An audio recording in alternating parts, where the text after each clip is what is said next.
beaucoup de bonheur de reprendre ce cycle de conférences. C'est beaucoup d'honneur aussi de le faire. C'est beaucoup de... pardon, non, excusez-moi.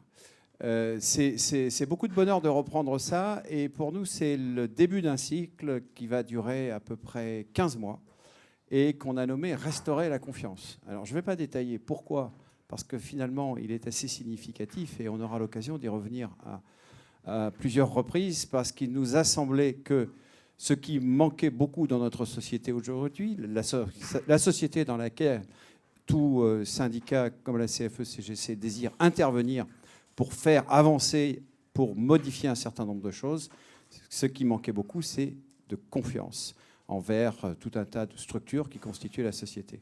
Nous avions fait dans le précédent mandat un cycle de conférences qui s'appelait Ivoire clair. Ça aussi, on était très fiers de ce titre-là, parce qu'on considère que c'est quelque chose qui identifie beaucoup et bien notre organisation, donnée à Ivoire clair, dans une société qui parfois est un peu nébuleuse. Alors, ce n'est pas un hasard si la première de ces tables rondes porte sur les données, souvent qualifiées de carburant du XXIe siècle.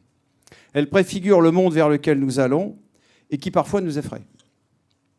Si nous existons dans le monde virtuel, c'est par la représentation de nos données. Elles sont la clé de passage entre le monde physique et bien réel avec le territoire numérique, que nous découvrons un peu plus chaque jour et avec lequel nous apprenons à travailler. Les données sont devenues la matière première du management. C'est pourquoi la CFE-CGC milite pour une sensibilisation dans les entreprises à une culture data, tous des termes sur lesquels on reviendra, permettant à chacun de travailler en confiance avec les données, pour mieux s'emparer de ce nouveau langage, doté de ses codes, mais aussi de ses biais et de ses limites. En effet, l'utilisation de la data n'est pas sans risque, en particulier éthique, avec le déploiement de l'intelligence artificielle. Nous devons donc l'explorer sous toutes ses dimensions pour comprendre comment la donnée change la donne. Et donc, je veux, en donnant la parole à Nicolas qui va animer la table ronde, pour finir, féliciter Raphaël Berthelon, secrétaire national en charge du numérique, de l'économie, de l'industrie et de tout un tas d'autres sujets qui tournent autour de la question de l'économie et du développement. Remercier Raphaël, toute son équipe, dont Nicolas fait partie, les équipes de la Confédération qui ont travaillé sur le sujet. Et je vous souhaite un bon débat autour de ce sujet particulièrement sensible et d'actualité.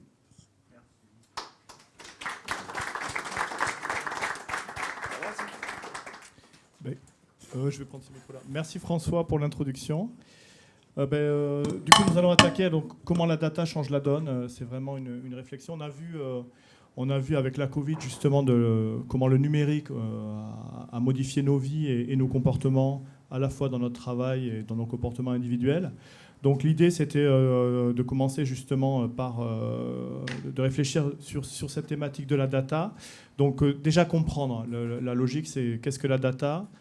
Essayer d'en définir les caractéristiques. Donc ça, c'est un premier point, une première thématique. Donc la logique, nous allons faire par thématique, des thématiques d'à peu près 20 minutes.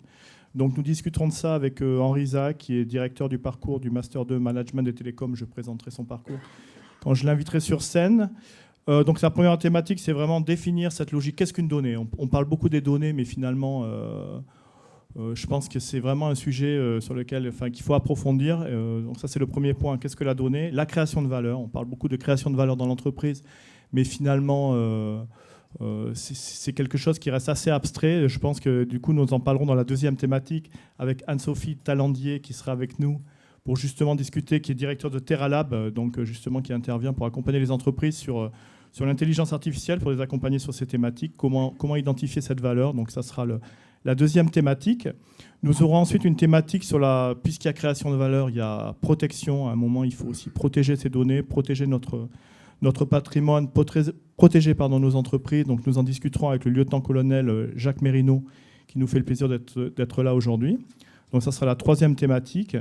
Et après, nous discuterons avec Fabien Guénier, qui travaille à la Fabrique des Mobilités, sur la valeur sociétale. C'est-à-dire que créer de la valeur, ce n'est pas que de la valeur dans l'entreprise, c'est aussi de la valeur du vivre ensemble. Donc ça sera une des thématiques que nous aborderons. Ça sera donc La dernière thématique, donc voilà, pour les règles de fonctionnement, nous allons fonctionner, donc ça sera des thématiques d'à peu près 20 minutes, donc avec un intervenant que je vais inviter à venir sur scène, sur lesquels nous allons approfondir cette thématique, et puis après nous aurons un petit jeu de questions-réponses, donc ça ne sera pas avec les internautes aujourd'hui, mais ça sera plutôt avec les questions dans la salle, donc nous aurons des micros, pour pouvoir justement poser des questions. Donc nous allons commencer tout de suite du coup, avec la première thématique sur la data. Donc, je vais inviter Henri Zach à me rejoindre sur scène. Donc, vous avez un micro, vous pouvez vous installer là. Je vais vous présenter.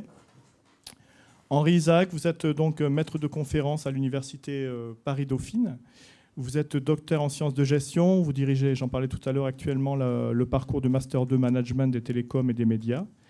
Vous avez été président du think tank Renaissance numérique de 2016 à 2021. Vous avez été membre du Conseil national du numérique qu'on appelle le CNUM.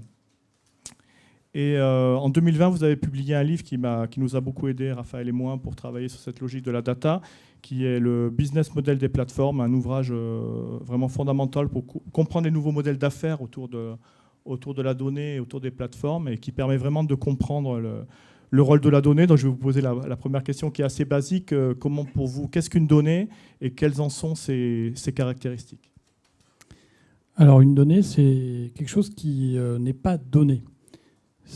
Non, mais ça fait rigoler, mais en fait, le mot français est assez trompeur, puisque une donnée, on pense que ça existe, il suffit de les ramasser. Non. Première idée, c'est qu'une donnée, c'est quelque chose qui est construit. C'est le fruit d'une intention, c'est le fruit d'un dispositif technique. Ça peut être la main qui l'écrit sur une feuille, comme on le faisait avant le numérique, mais c'est le résultat d'un dispositif et donc d'une intention. Et donc c'est produit, et ça il faut comprendre le processus de production de la donnée. Il y en a de différentes natures. Et ensuite, une donnée, c'est généralement quelque chose qui est une représentation abstraite d'un fait, souvent à l'aide de nombres, et puis dans le monde numérique, beaucoup avec un certain nombre de symboles. Et que précisément on va organiser par des dispositifs techniques comme les bases de données. En anglais, on a le mot database, qui vont donc permettre de les organiser, donc ensuite de les traiter. Et généralement, la finalité de la collecte et de la production de données, c'est de créer une information. Donc, le rôle des systèmes d'information dans les organisations, qu'elles soient publiques ou privées, consiste d'abord à produire, stocker, organiser, traiter des données pour généralement en faire une information. Sachant que généralement, il faut plusieurs données pour créer une information. Par exemple, si je vous dis qu'il fait 20 degrés, c'est une donnée qui est mesurée par un thermomètre. Cette donnée, est-ce que c'est par exemple quelque chose qu'on peut interpréter? 20 degrés, si je vous dis 20 degrés, si on ne sait pas qu'on est à Paris tel mois, très concrètement, on est incapable d'interpréter cette donnée. Donc il faut d'autres données pour faire une information et de se dire c'est au-dessus ou en dessous, par exemple, d'une normale saisonnière. Et donc ça, c'est quelque chose qui est absolument fondamental de comprendre, c'est qu'il y a d'abord un processus de production et il n'est pas neutre. Parce qu'effectivement, le thermomètre, si j'en prends un d'une marque, il ne va peut-être pas mesurer la même chose qu'une autre. Bon, donc déjà, quand on s'intéresse aux données, on a souvent très vite des difficultés à comprendre qu'une entreprise qui produit des données, par exemple, sur ses stocks, elle ne les mesure pas de la même façon qu'une autre entreprise du même secteur. Et donc, en fait, les données, quand on veut les traiter ensemble, on a parfois des difficultés. Donc, il faut, pour créer de la valeur avec des données, déjà s'entendre sur comment on mesure, comment on décrit. Et donc, par exemple, pour les données numériques, tout le monde fait des photos avec son smartphone. Donc votre smartphone, il est capable de capturer de la lumière, de les transformer en pixels, sauf que globalement, pour savoir que cette photo a été prise à Paris, on va rajouter des données. Par exemple, on va utiliser les données du GPS de votre smartphone. Et donc, ces données de localisation, elles décrivent votre photo. Donc, la photo, c'est des données. Et on va avoir des données qu'on appelle aujourd'hui des métadonnées qui vont décrire cette photo. Et ça, c'est essentiel. C'est absolument essentiel parce que sinon, une donnée toute seule, votre photo, si vous l'avez dans votre smartphone et que vous n'avez ni la date, ni le lieu, déjà, pour la retrouver dans votre logiciel qui gère vos photos, si vous ne les classez pas par date, vous voyez, rien que le fait d'avoir une date permet déjà de les classer. Bon, et donc, cette donnée de la date, quand la photo a été prise, est déjà une donnée qu'on a ajoutée à des données pour les décrire. Et donc, en fait, il faut qu'on s'entende assez vite sur comment on décrit des données.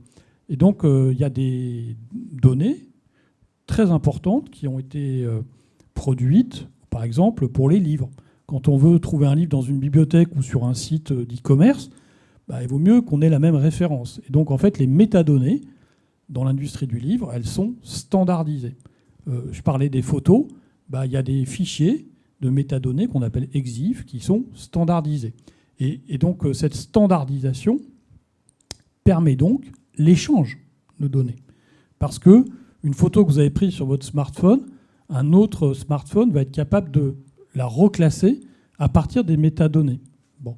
Et donc, ces métadonnées, elles ont autant de valeur que la donnée. Ça, c'est un point qui est crucial parce que typiquement, prendre un autre exemple, la musique, si vous écoutez de la musique avec un service comme Spotify ou Apple Music, concrètement, une playlist que vous constituez de morceaux que vous aimez bien ou d'un même artiste, c'est uniquement un service qui est proposé grâce aux métadonnées. C'est-à-dire, parce que j'ai le nom de l'artiste, parce que j'ai le type de musique, alors je vais pouvoir proposer un service qui trie vos données d'une certaine façon. Et ce tri produit de la valeur pour vous en tant qu'utilisateur. Donc ça, c'est quelque chose qui est absolument fondamental. C'est que la valeur des données, on est très focalisé sur la question des données, mais une très très grande partie de la valeur qui est créée pour l'utilisateur, c'est par les métadonnées. Et donc, dans certaines industries, comme le commerce par exemple, les distributeurs se sont entendus grâce à une association professionnelle qui s'appelle GS1 sur la standardisation des données. Parce que si on décrit un produit avec des données différentes, les échanges ne sont pas très possibles. Et donc ça, c'est un point qui est assez crucial pour extraire de la valeur des données. Donc il y a des industries qui sont très en avance dans la production de ces métadonnées, qui sont arrivées à s'entendre. D'autres où c'est plus compliqué parce que les produits ne sont pas standards, donc comment on les décrit. Ça, c'est toujours... Par exemple, décrire un morceau de musique, tout le monde est d'accord pour décrire comment un morceau se caractérise. Par contre, des vidéos, ça, c'est déjà plus compliqué. Comment on décrit un film, c'est déjà plus compliqué. Est-ce qu'il y a tous les artistes les acteurs de cette industrie ne sont pas toujours d'accord. Et par exemple, si on prend le domaine de la culture, j'ai une collègue à Paris 1 qui a fait un travail intéressant sur les données de la culture. Elle montre que c'est loin d'être standardisé. Par exemple, dans l'art, quand on veut échanger des tableaux, qu'est-ce qui décrit un tableau ? Les données qui décrivent un tableau, on n'est pas d'accord sur ce qu'elles doivent être. Bon. Donc, déjà, là, j'ai parlé de beaucoup de secteurs industriels très différents dans lesquels, en fait, la question des données se pose de façon assez différente. Ensuite, une donnée, c'est quelque chose qui va donc permettre de créer une information, généralement. Mais par contre, il y a beaucoup de données. Par exemple, on est très centré en Europe sur la question des données dites personnelles. Elles ont une définition juridique très précise par un règlement général européen. Et donc, cette donnée-là, elle est produite par l'action d'un individu. Bon. Et donc, ce n'est pas le cas, par exemple, d'une donnée qui est produite par une machine. Une machine, si c'est un robot dans une usine, elle va produire des données d'activité sur ce qu'elle est en train de faire, cette machine. Et donc, cette donnée qu'on appelle souvent M2M pour machine to machine, parce qu'elle va souvent l'échanger avec une autre machine, elle n'a pas du tout le même statut. Parce qu'elle ne fait pas l'objet d'une définition juridique. Alors, elle fait l'objet de débats dans le règlement e-privacy au niveau européen, mais elle n'a pas le même statut juridique, donc elle ne va pas pouvoir être traitée ni échangée de la même façon. Et donc le régime juridique des données va aussi définir et caractériser une donnée et va aussi définir ce qu'on a le droit de faire ou pas avec. Donc en Europe, on a fait un choix très fort de dire qu'une donnée qui est le résultat qui est produit sur un individu ou qui décrit un individu est une donnée qui relève du droit de la personne. Et donc, c'est une extension de nous-mêmes. Et donc, en tant que telle, ce n'est pas une marchandise.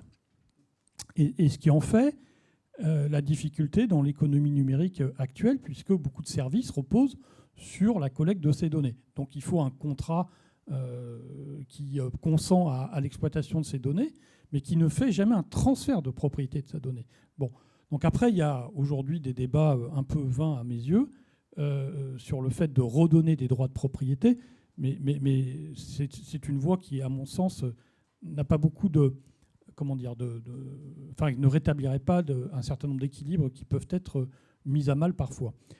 Voilà, donc une donnée, quand on veut la définir, il faut aussi s'intéresser à qui la produit, parce que si c'est une personne, en Europe, il y a un droit spécifique qui n'existe pas, par exemple, aux États-Unis. Contrairement à ce qu'on peut parfois entendre, la Californie n'a pas voté une loi équivalente à celle de l'Europe.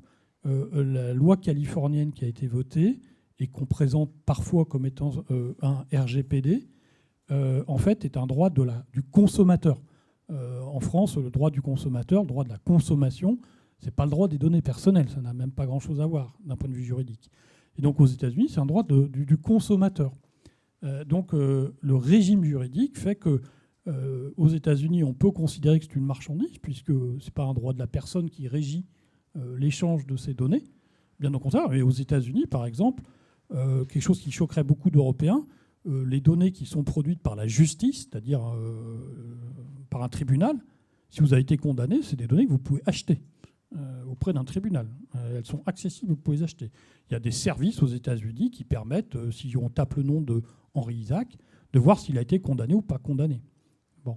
Et donc, ça va être utilisé dans des procédures d'embauche, par exemple. Ça, en Europe, c'est totalement impossible. Bon. Et ce qui montre que ce qui caractérise une donnée, c'est aussi son régime juridique. Merci pour cette réponse. Du coup, je voulais revenir justement sur la valeur marchande. Donc, peut-on considérer, parce qu'on parle souvent de pétrole, le nouveau pétrole, etc. Justement, on voit bien la difficulté et que c'est pas une valeur. Pour vous, est-ce que c'est une valeur marchande comme une autre? Si on regarde en termes de valeur d'usage et valeur d'échange, on peut quand même se poser légitimement la question. Alors, bon, pour ceux que ça intéresse, parce que je n'aurai pas le temps de répondre longuement, vu le temps qui nous est imparti, il y a un petit article que j'ai écrit pour Analdemine, Enjeux numériques, que vous trouvez gratuitement en ligne, et qui discute de cette question, que je vais essayer de vous résumer en quelques minutes. Précisément, une marchandise, c'est quelque chose qui fait l'objet d'un consensus entre l'acheteur et le vendeur. C'est-à-dire que tout le monde est d'accord sur sa description. Donc, généralement, il y a un standard. C'est ce que j'expliquais avec les métadonnées. Donc, l'économie des données, pour qu'elles puissent exister, il faut qu'on soit d'accord sur ce qu'elle décrit et ce qu'elle ne décrit pas. Donc, sans standard, c'est très compliqué. Donc, les données pour lesquelles il existe, on va dire, des standards et des métadonnées standardisées, à ce moment-là, on peut tout à fait considérer que c'est une marchandise.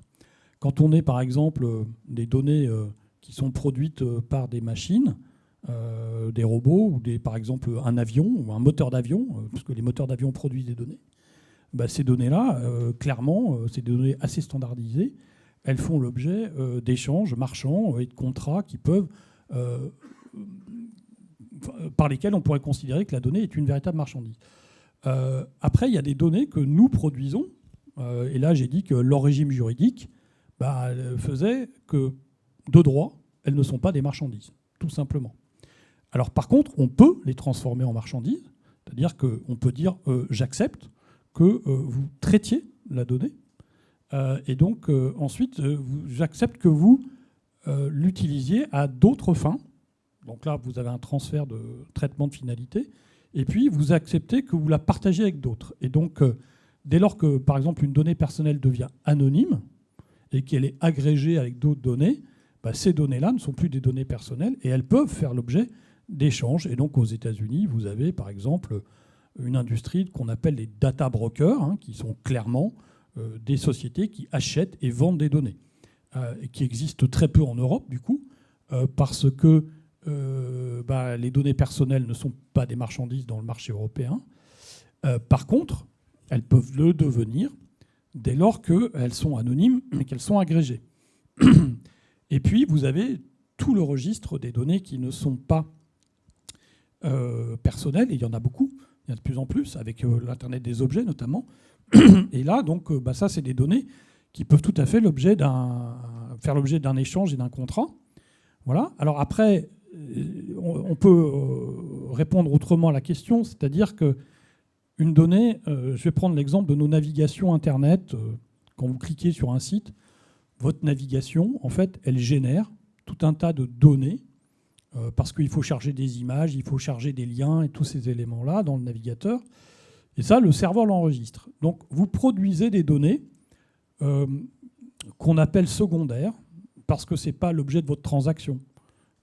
Elles sont là techniquement pour permettre l'affichage du contenu.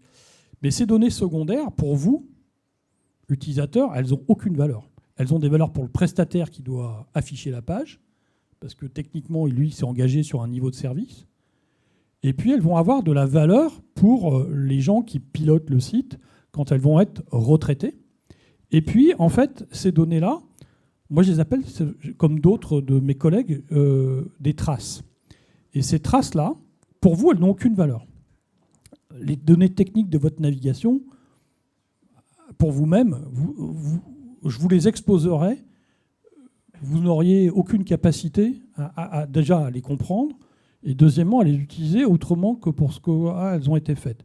Par contre, il y a des gens qui, sur ce type de données, se disent quand Henri Isaac, il navigue là, puis là, puis là, puis là, en fait, cet ensemble de données me révèle un comportement d'intention d'achat. Et donc, ces données qu'on dit comportementales finissent par avoir de la valeur pour des gens qui s'intéressent à rechercher, par exemple, des gens qui déménagent. Donc, par exemple, la Poste, en France, elle connaît tous les gens qui déménagent, puisque dès que vous faites un changement d'adresse, vous signifiez que vous allez déménager. Bon.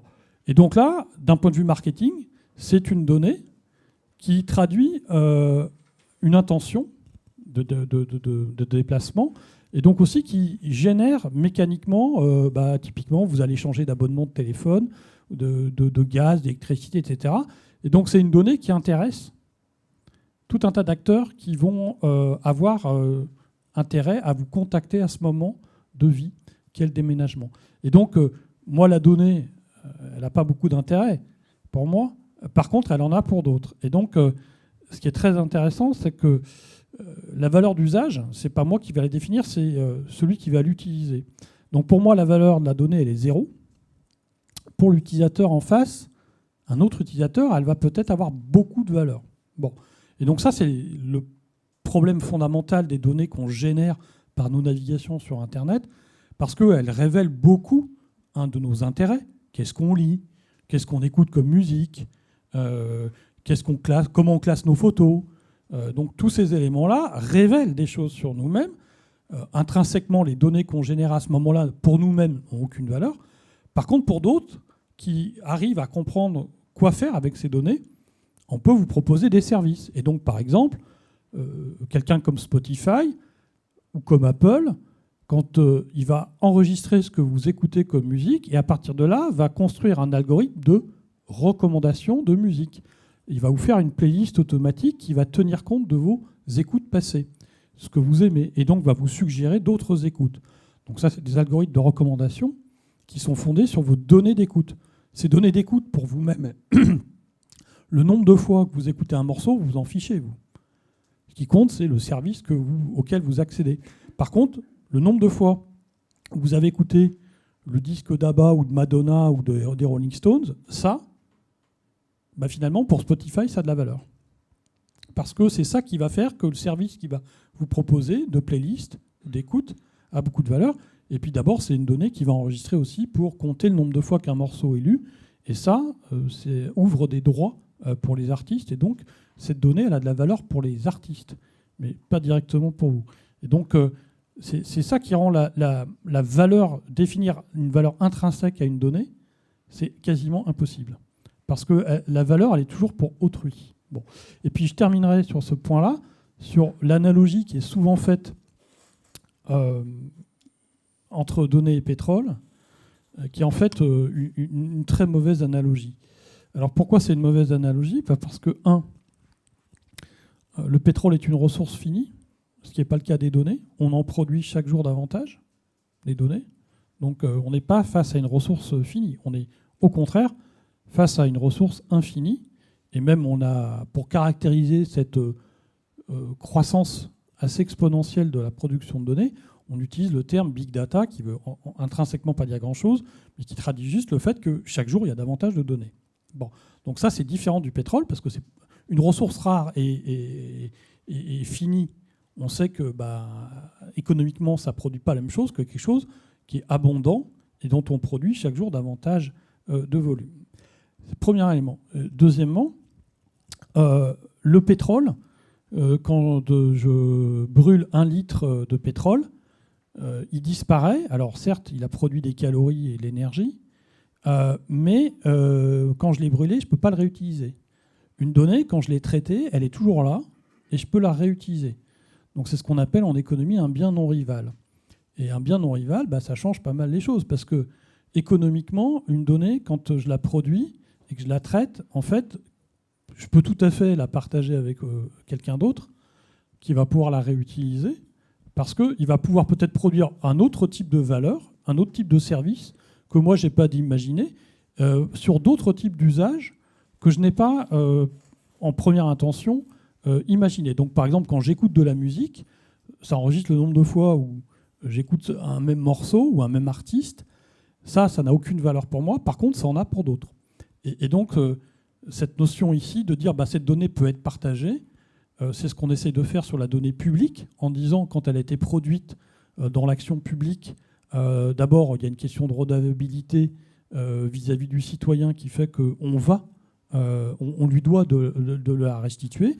Et 2, on va lui restituer gratuitement parce qu'il a déjà payé des impôts pour qu'elle soit produite. Et 3, il y a peut-être des gens qui, à partir de ces données, vont pouvoir faire d'autres choses. Que nous, que ce soit collectivité territoriale, soit ministère, ne pouvons pas faire. Et tout simplement de vérifier l'efficacité de la politique publique en premier lieu. Voilà. Et donc c'est typiquement ce que la ministre Amélie de Montchalin a annoncé pas plus tard qu'hier, sur une nouvelle étape dans l'ouverture d'un certain nombre de données publiques. Tout à fait, oui. Du coup, on commence à saisir un petit peu cette création de valeur. On voit bien la logique de la donnée et ce qu'on peut en faire. Vous parliez tout à l'heure des data brokers. Je pense que ce qui serait intéressant maintenant pour finir, parce qu'après on va changer de thématique, est-ce que vous pouvez nous expliquer justement ces plateformes et ces modèles, ce qu'on appelle data-driven, donc qui sont pilotés par la data, c'est-à-dire contrairement aux entreprises classiques qui sont pilotées par le produit, enfin pilotées où c'était la notion de produit qui était justement première et qui mettait et qui était la force de production. Comment justement ces modèles, comment on passe de l'un à l'autre et qu'est-ce qu'on appelle justement ces plateformes et comment elles créent de la valeur par rapport à de la data ?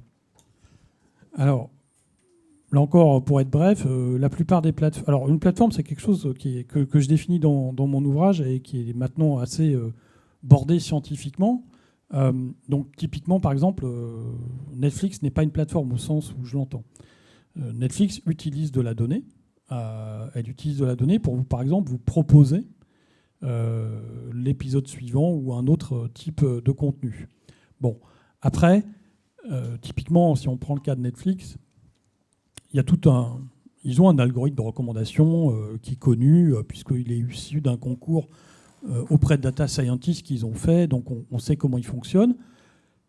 Certes, ils jouent pas mal dans l'expérience d'utilisation que vous avez de Netflix, mais je vais laisser ça de côté pour me concentrer sur des plateformes qui peuvent s'appeler, par exemple, Tinder, qui peuvent s'appeler Facebook, qui peuvent s'appeler WhatsApp, qui peuvent s'appeler Cdiscount, qui peuvent s'appeler Amazon ou d'autres, ou qui peuvent s'appeler Android ou iOS, dans toutes ces plateformes, qui peuvent s'appeler Waze aussi, par exemple, où c'est un cas intéressant, dans toutes ces plateformes, on va utiliser la donnée pour faire quoi ? Faire se rencontrer une offre et une demande. Alors ça peut être une offre et une demande pour un taxi. Hein. Ça, c'est les VTC.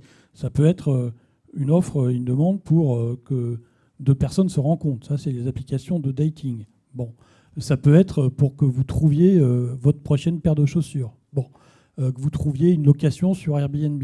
Donc, la donnée, dans une plateforme, elle a d'abord pour principale fonction de faciliter la mise en relation, ce qu'on appelle le matching. Et ça, c'est fondamental parce que les plateformes, elles agrègent à l'échelle souvent mondiale une offre que aucune entreprise n'est capable d'agréger. J'utilise toujours ce chiffre pour faire comprendre. Globalement, dans le plus grand hypermarché de France de Carrefour, il y a 100 000 références produits. Il y a plus de 250 millions de produits sur Amazon.fr et plus de 500 millions de produits sur Amazon aux États-Unis. Bon. Donc quand vous êtes face à une telle offre, ou quand vous avez accès par exemple à 75 millions de morceaux de musique sur Spotify, le point c'est comment vous trouvez le morceau à écouter. Donc vous êtes face à une offre abondante. Et cette économie de l'abondance, c'est comme ça que je l'appelle, elle nécessite d'abord de trouver. Donc, face au choix, on va utiliser la donnée pour faire se rencontrer l'offre et la demande.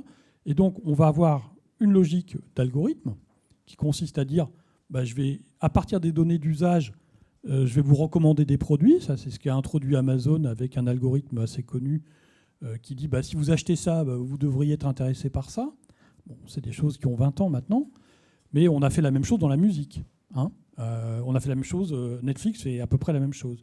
Donc il y a toute cette logique de dire comment je vous fais rester sur la plateforme, comment je vous fais consommer ou je vous aide à trouver. Ça, c'est la première chose. Et puis il y a une deuxième logique d'utilisation de la donnée qui découle directement de nos usages.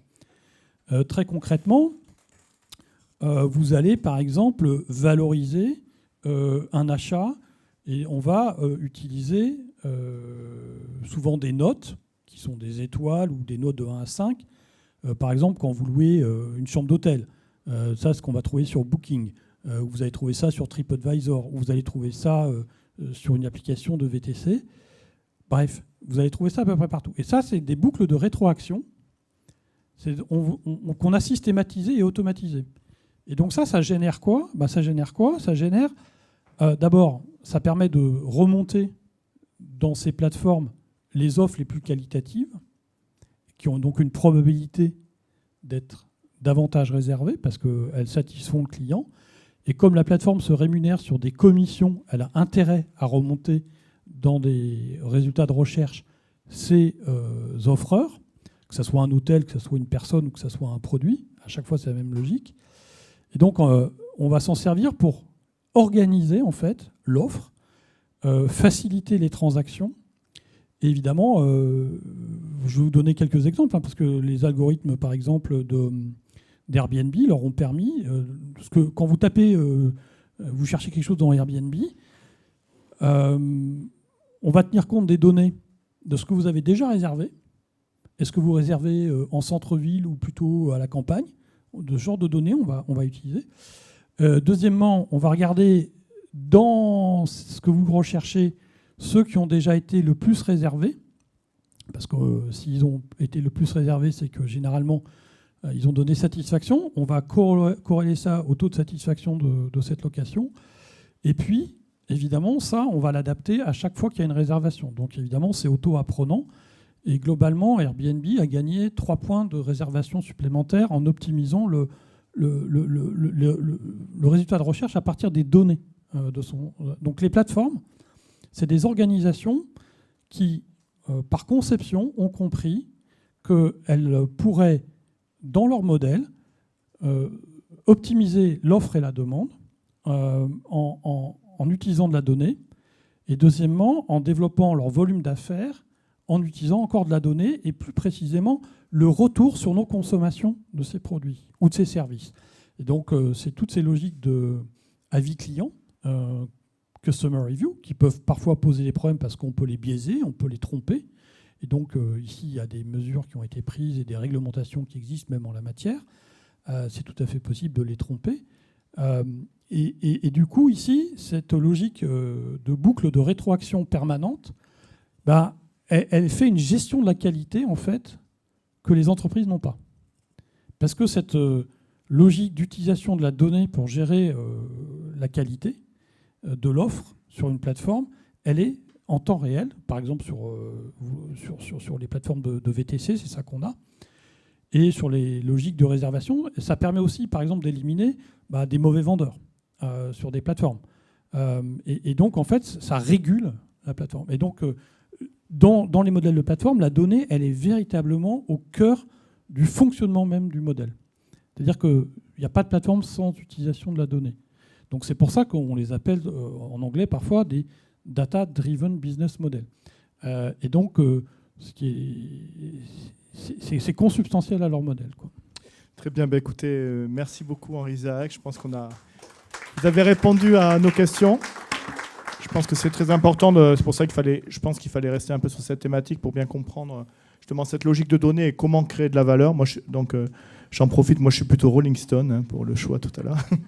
Et je vous propose, Anne-Sophie Taillandier, de nous rejoindre sur scène pour attaquer la deuxième thématique. Donc, on a bien vu cette création de valeur à travers ces sociétés justement de plateformes qui justement génèrent de la valeur. Donc, Anne-Sophie Taillandier, je vais vous présenter brièvement. Vous êtes directrice du TerraLab depuis 2015. Vous êtes titulaire d'une thèse en machine learning de l'ENS Paris-Saclay, d'un diplôme d'ingénieur de Supélec. Vous avez une large expérience dans le monde de l'édition logicielle. Vous avez travaillé dans de grands groupes, mais aussi dans de petites entreprises. Et donc, depuis 6 ans, vous dirigez la plateforme IA et Data de TerraLab IMT. Et pour cette occasion, vous accompagnez de nombreux projets d'innovation et de recherche autour de la data en santé, industrie, mobilité, logistique. Donc voilà, c'était vraiment intéressant, je pense, que vous soyez avec nous aujourd'hui. Donc, vous faites, plutôt de l'accompagnement avec les entreprises. Donc, est-ce que vous pouvez nous expliquer un petit peu la démarche et puis voilà, comment vous fonctionnez à TerraLab justement pour accompagner ces entreprises qui sont demandeuses et qui ont un projet, qui veulent monter un projet en IA. Voilà, merci. Bonjour, merci de m'avoir invité. Alors TerraLab en fait existe depuis, est opérationnel depuis 2014, début 2014. Donc moi je suis arrivée en 2015. TerraLab en fait sa vocation dès le départ, il y a eu un financement public pour la création. Alors c'est une plateforme, je ne sais pas comment dire. Mais en fait, en tout cas, on donne des moyens à la fois d'infrastructures technologiques et humains pour accompagner les entreprises dans l'adoption de technologies autour de la donnée. En fait, notre objectif, c'est que la marche d'entrée soit la moins haute possible. Donc, au début, on parlait de big data, de data. En fait, le sujet, c'était d'arriver à faire que les entreprises puissent travailler autour de leurs propres données, de données réelles, dans un environnement sécurisé, souverain, et de pouvoir comme ça tester des technologies ou des travaux de recherche sur leurs propres données, avec un accompagnement. Et nous, on est quelque chose de pré-compétitif, c'est-à-dire que notre objectif, c'est le transfert de technologie. Et du coup, on va travailler aussi avec les différents métiers de l'entreprise pour que ce soit au plus près possible de ce qu'ils pourraient avoir en production. Et penser les transferts de technologie dès le départ. Donc ça, c'est un peu le topo sur TerraLab. Donc moi, je suis arrivée là à diriger cette plateforme. On a accompagné plus de 75 projets. Un projet va de 3 mois à 3 ou 5 ans quand c'est de la recherche, 3 mois pour un petit POC. Et on fait que de l'expérimentation. Je pense que c'est aussi important pour ces entreprises. On a une certaine neutralité. Nous, notre objectif, c'est qu'il y ait un transfert et que ça existe. Et en fait, généralement sur un POC, typiquement, on travaille déjà avec le service d'entreprise qui nous contacte. On travaille pour formaliser bien un cas d'usage et que ce soit un cas d'usage qui soit pertinent et qu'après ce cas d'usage, on soit capable de mesurer un retour sur investissement, même s'il est léger, un KPI pour pouvoir adopter ces technos. On va travailler aussi avec la DSI parce que c'est des architectures qui ne sont pas forcément communes. Donc, c'est aussi pour qu'il y ait une prise en main de cette architecture dès le départ et qu'on envisage cette architecture, qu'elle puisse être compatible avec des politiques SI des entreprises. Et puis après, on va chercher dans l'écosystème des compétences qui pourront les aider, donc soit dans des laboratoires de recherche, soit des entreprises innovantes, start-up, même si ce n'est pas forcément des start-up très early stage, mais plutôt des startups qui ont déjà des produits. Donc voilà, c'est ça. Et donc, comme vous disiez, on a travaillé dans tous ces domaines-là. Moi, ce que j'ai pu voir, en tout cas, depuis 6 ans que je suis sur ce sujet-là, c'est aussi une transformation, c'est-à-dire qu'on On a vu arriver des entreprises seules où on travaille avec leurs données. On va travailler avec les RSSI aussi. Très important, le RSSI dans une entreprise, de travailler avec lui parce qu'il y a quand même des politiques de sécurité à appliquer et puis savoir qui on est et puis savoir aussi adapter les données qu'on va mettre à notre disposition. Donc c'est très important de l'avoir avec nous. Je dis DSI, les métiers, le RSSI, enfin voilà, la data, ça aussi de particulier dans l'entreprise, c'est qu'elle est partout, pas seulement au sens de production, mais qu'elle concerne les métiers de énormément de personnes dans l'entreprise, de secteurs différents. Donc c'est ça aussi qu'elle transforme, je trouve, de ce que je vois dans les entreprises, un usage assez, quelque chose d'assez transverse. Voilà. Et du coup, ça déjà dans l'entreprise en tant que telle, ça a changé un peu la donne. Mais je dirais que même au-delà, ce que j'ai vu arriver moi depuis, maintenant que ça fait 6 ans, environ 4-5 ans, c'est des filières. C'est-à-dire que ça correspond à ce que vous disiez juste auparavant, c'est-à-dire que ma donnée en tant que telle a peut-être une valeur, mais si je commence à la contextualiser, à élargir mon champ d'observation, je vais pouvoir déjà aller beaucoup plus loin dans le service que je propose et finalement, je vais pouvoir apporter beaucoup plus de valeur. Donc, en fait, là, on commence à toucher un écosystème autour de l'entreprise et là, on commence à toucher à des choses qui sont de l'ordre du partage. On a parlé aussi tout à l'heure, partage et échange de données. Donc, finalement, d'une circulation de la donnée qui va être nécessaire et qui amène quand même un certain nombre de questions. On a parlé tout à l'heure de la structure de la donnée elle-même, son ontologie, des standards, mais aussi de sécurité finalement. Moi, je veux bien que ma boîte d'à côté, là, elle utilise ma donnée, mais j'ai pas tellement envie que ce soit mon concurrent qui puisse y accéder. Et puis finalement, quel est le protocole sécurisé qui va faire que cette donnée va pouvoir se passer. Et puis, comment est-ce que je vais pouvoir vérifier que l'usage est le bon ? En fait, voilà. Donc, tant qu'on est dans un... Donc ça, on l'a vu arriver, nous, sur Telaralab, il y a 4-5 ans. Donc, on s'est dit, ça, on arrive à le faire quand on a, je sais pas moi, 5-6 partenaires qui veulent échanger de la donnée. Finalement, c'est à échelle humaine. On arrive à faire des contrats et à travailler ensemble. Mais on s'est posé la question, je me suis posé la question, oui, mais alors, si un jour... je change d'échelle, c'est-à-dire que si un jour il y a une véritable circulation de la donnée, alors comment est-ce qu'on va pouvoir le faire ? Donc nous, on s'est intéressé assez tôt avec pas mal d'entreprises sur des notions de partage de données, de circulation de la donnée, et du coup des standards, parce que là évidemment quand on passe à l'échelle, qu'on passe à un niveau supérieur, alors là il va falloir qu'on puisse de façon automatique identifier une entreprise, identifier un set de données, avoir la certification que ce set de données est de qualité, parce que comme vous disiez aussi, il y a des données qui sont... nous, ce qu'on voit, c'est 80% du travail qu'on a sur un travail qu'on fait sur Terralab, c'est du nettoyage, ce qu'on appelle du nettoyage des données pour avoir des données qui soient exploitables. Et après, je dirais, quand on passe à l'algo, c'est la partie fun. On a fait tout le travail avant de nettoyage. Mais en fait, voilà, identifier l'entreprise, identifier le set de données, avoir la certification que c'est un bon set de données, peut-être éventuellement avoir un indicateur de qualité aussi sur ces données. Et encore, je ne sais même pas si c'est possible. Ça dépend aussi de l'usage. Et puis après, commencer à se dire comment je m'y connecte, comment est-ce que je vais échanger et quel est l'organisme tiers. Et puis la notion de data broker aussi qui commence à arriver à ce niveau-là. Donc en fait, là, le fait de se dire qu'on va pouvoir faire circuler de la donnée, en fait, ça va être possible. Ça va amener des nouveaux produits et des nouveaux services, comme vous disiez. En fait, on va faire un modèle peut-être plus data-driven pour certaines entreprises, ou en tout cas compléter son modèle économique par celui-là aussi.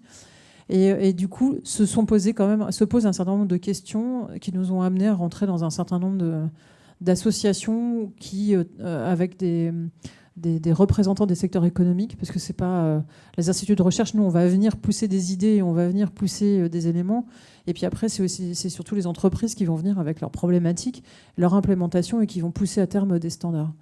Donc voilà, d'une plateforme qui était au début, comment est-ce qu'on va aider une entreprise à ce qu'on fait toujours, ça, je veux dire, chacun a son niveau de maturité, mais de passer à je veux utiliser des technologies. Alors IA, bon, c'est très large. Alors nous, on va faire des technologies autour de la donnée pour faire en sorte que il puisse y avoir des tests qui soient faits et des KPI, enfin des retours sur investissement qui soient un peu évalués. De ça, on est passé aussi à se poser la question de et si on avait un écosystème de la donnée Moi, ce que j'essaye d'imaginer, là, c'est de me dire, si on avait un Internet de la data, avec de la data ouverte, mais de la data qui peut être aussi de la donnée qui appartient aux entreprises, quel type de service on pourrait avoir, etc. Mais comment on arriverait à construire cette espèce d'Internet de la donnée, quoi. Oui, oui. Non, pour revenir après sur les cas d'usage, je pense que c'est intéressant de regarder comment parce qu'on voit bien qu'il y a beaucoup de problématiques à la fois sécurité, enfin voilà, il faut mettre tout le monde autour de la table, etc. Donc comment vous faites finalement pour accompagner une entreprise? Les cas d'usage, il y en a plein. Enfin, on peut imaginer qu'il y a plein de cas d'usage. Une entreprise, elle a avec je pense qu'elle y a réfléchi en amont. Et comment vous arrivez à les qualifier justement et à poser la bonne question sur le long terme. C'est-à-dire qu'il y a à la fois le cas d'usage qui peut sembler intéressant, mais il y a celui qui sera plus porteur. Donc comment vous arrivez à qualifier ces différents cas d'usage? Alors, déjà, c'est l'entreprise vient avec ses cas d'usage, c'est pas nous. Enfin, nous, on apprend le métier. Enfin, un data scientist, quelqu'un qui va travailler sur des données. Donc, la première partie, c'est de nettoyer les données, et en même temps, c'est de comprendre les données. C'est-à-dire que les données, c'est avec les métiers qu'on va apprendre les données. Donc, finalement, quand on va commencer à qualifier un cas d'usage, en fait, on va beaucoup travailler avec l'entreprise. Et puis finalement, c'est eux qui ont quand même la vision de quel est le produit ou le service vers lequel ils veulent aller. Après, nous, on va plutôt les aiguiller sur des choses qui soient mesurables, en fait. Ce qu'on veut, c'est que derrière, ils puissent... alors, on aimerait bien à chaque fois avoir un effet waouh et faire en sorte que, hop, derrière, tout soit nickel. Mais il y a quand même besoin pour eux d'avoir quelque chose qui soit mesurable. Et puis après, nous aussi, on le voit par rapport à notre expérience. Il y a aussi des grands rêves et puis il y a des réalisations. Donc on essaye aussi pas on peut avoir des personnes qui viennent nous voir et qui ont des idées extrêmement folles de trucs qui pourraient être géniaux. Après, nous, dans une première étape, on va chercher à faire quelque chose d'assez pratico-pratique, hein, et qui soit à la fois ambitieux mais pratico-pratique et sur lequel ils puissent passer à l'échelle, ils puissent industrialiser. Quand on fait une expérimentation, il y a forcément derrière une phase d'industrialisation où là, nous, on va finalement passer la main, on va les accompagner, mais on ne va pas être forcément en première ligne. Donc, mais dans la première phase, voilà. Donc on pense aussi à la phase d'après, quand on va définir avec eux un cas d'usage. C'est justement la question que je voulais vous poser après. C'est justement après, une fois qu'on a identifié ce cas d'usage, ça peut être aussi pour les décideurs, on en parlait au téléphone, quand je vous ai eu au téléphone, c'est-à-dire c'est aussi justement pour l'effet un peu, pas sidération, mais de montrer justement l'intérêt et la valorisation de ces données-là. Une fois qu'on a identifié ces cas d'usage et qu'on veut les industrialiser ou passer à l'échelle, justement, quel est l'accompagnement que vous pouvez faire, vous, pour justement qu'il y ait un suivi, que ça ne soit pas le one-shot, on aide et puis après, chacun se débrouille, comme oui. Il y a souvent des projets, voilà. Beaucoup de POC qui sont abandonnés ou des choses comme ça. Et c'est pour ça que pour nous, même pendant la phase du POC, c'est important qu'il y ait les différents métiers qui soient là. Hein, et c'est pour ça que finalement, la phase d'industrialisation, elle va commencer là. C'est-à-dire qu'on va passer différentes étapes. On va travailler sur une architecture qui va on va travailler sur cette architecture avec le DSI qui va voir comment on travaille. Parce que ça, c'est une étape hyper importante en fait dans la donnée. Hein. C'est que après derrière, il va y avoir quand on veut passer à l'échelle et quand on veut faire une industrialisation, il y a la prise en main quand même de toute une architecture et puis la data. Enfin, il va y avoir quand même la data qui va arriver en temps réel, qui va passer dans un modèle. Enfin, ça va toucher quand même énormément de métiers et de métiers SI dans les entreprises. Donc, en fait, cette phase d'industrialisation, elle commence au niveau du POC. Et après, finalement, on va venir juste ponctuellement pour les accompagner. Après, c'est vrai qu'il y a l'aspect formation. Hein, donc, ça, j'adorerais avoir le parcours, on en parlait juste avant, le parcours formation qui pourrait permettre à une entreprise qui a des personnes qui sont à un tel niveau de connaissance, avec un certain nombre de formations diverses et variées. Bon, on n'a pas forcément ça, après on peut les aiguiller vers des formations, mais en tout cas, voilà, nous, l'industrialisation, finalement, on va continuer à accompagner en se mettant peut-être un peu plus en retrait, mais en étant en support. Pour la formation, nous, c'est la fameuse culture data qu'on essaie d'acquérir. Je pense que c'est intéressant. Après, je voulais revenir sur il y a une notion qui se développe aujourd'hui, c'est la donnée d'intérêt général. Vous en parliez tout à l'heure.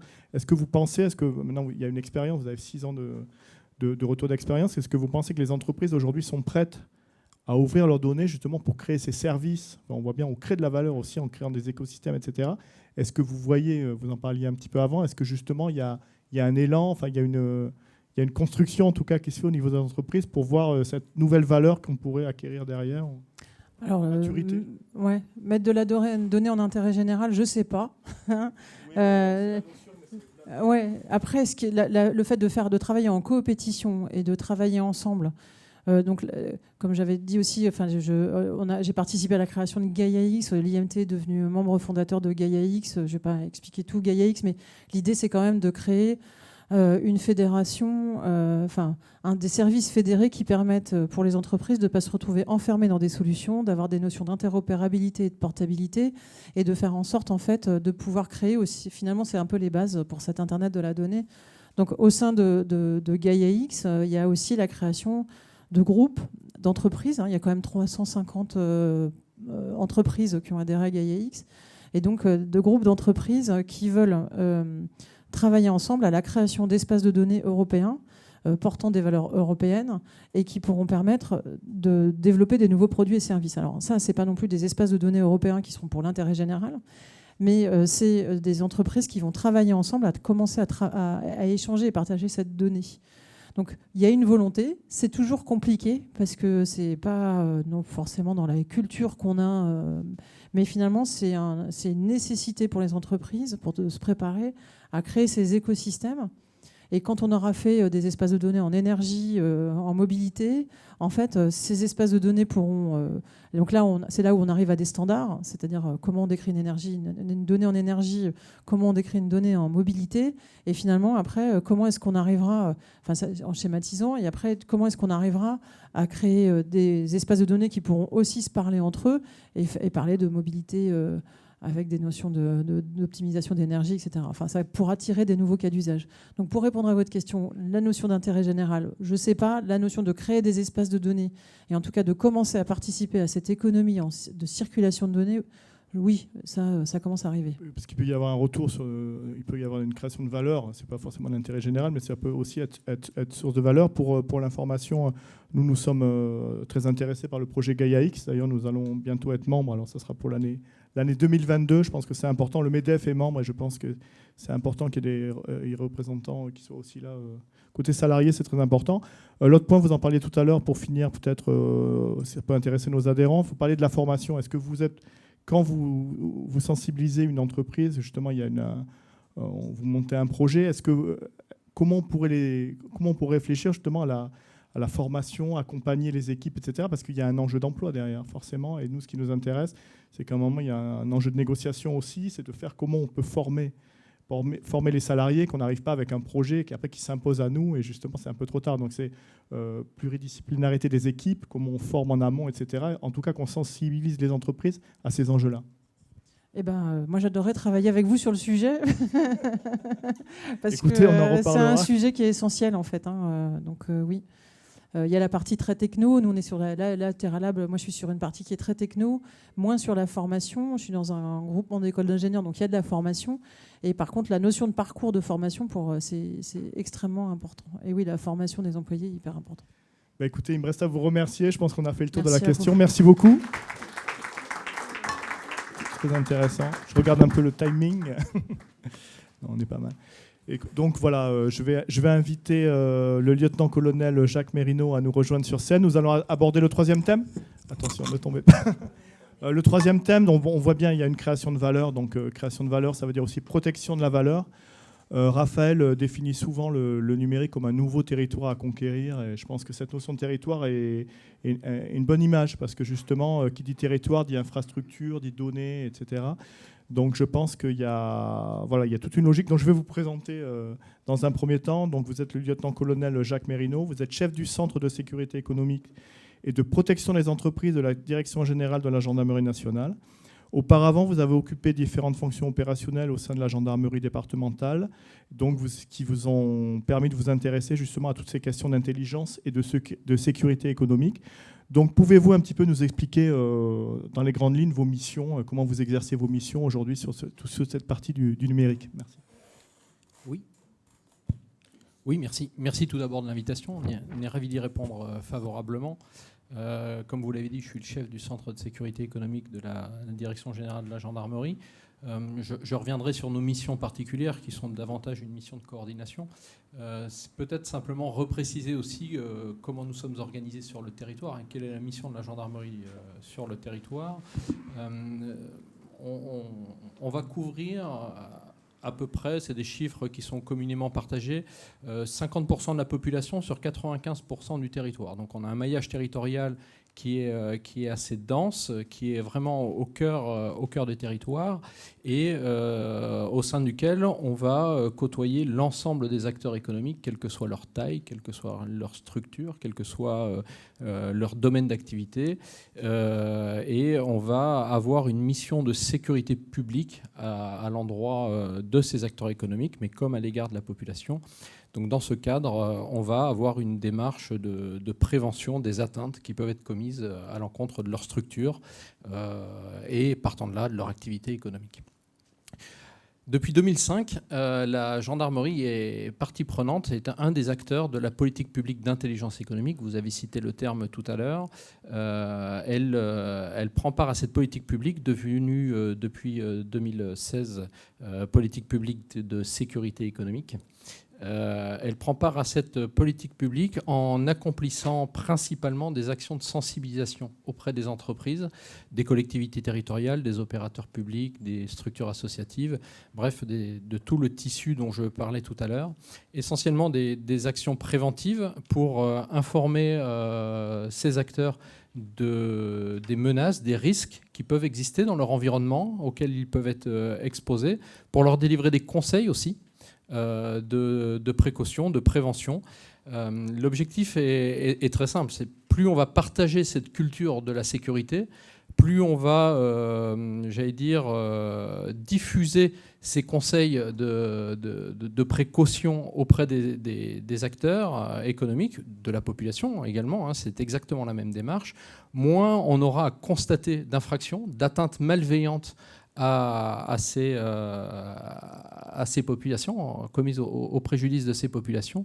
Et donc, ça participe pleinement du renfort participe pleinement de notre action de prévention et de protection des entreprises. Alors, comment on est organisé ? De manière tout à fait classique, le découpage de la gendarmerie, vous le connaissez. Il y a à la fois des composantes de l'institution qui sont dédiées au maintien de l'ordre et une composante qui est dédiée à la sécurité publique. Elle épouse un découpage administratif classique de la zone de défense, direction générale, les zones de défense, un découpage régional et un découpage départemental, puis après une déclinaison jusqu'à l'échelon du canton, des brigades territoriales. L'ensemble de ces échelons étant en capacité de sensibiliser différents acteurs à différentes thématiques, répondre à différents besoins, qu'il s'agisse du gendarme de brigade qui va rencontrer un artisan sur sa circonscription. Il va être capable de lui délivrer des messages de précaution, lui offrir aussi une solution de sécurité lorsque une brigade va proposer aux entrepreneurs de sa circonscription d'adhérer à l'opération Tranquillité Entreprise Commerce. Alors je ne sais pas si vous connaissez cette opération, c'est la déclinaison de l'opération Tranquillité Vacances, mais qui va permettre à un entrepreneur local de signaler la période de fermeture de ses locaux professionnels. Il y aura possibilité à ce que la brigade locale ait une vigilance particulière sur les locaux durant cette période. On est déjà dans ce dispositif de protection des entreprises, mais nous avons aussi un réseau de référents qui peuvent être spécialisés. Je pense aux référents cyber, puisque nous parlons de la donnée aujourd'hui. Il y a le dispositif Cybergend avec un réseau qui se structure. Je pourrais y revenir tout à l'heure. Nous avons les référents sûreté, que peut-être beaucoup connaissent dans l'assistance. Ce sont des gendarmes qui sont spécialisés. Il y a des policiers également. Le même dispositif existe en police nationale.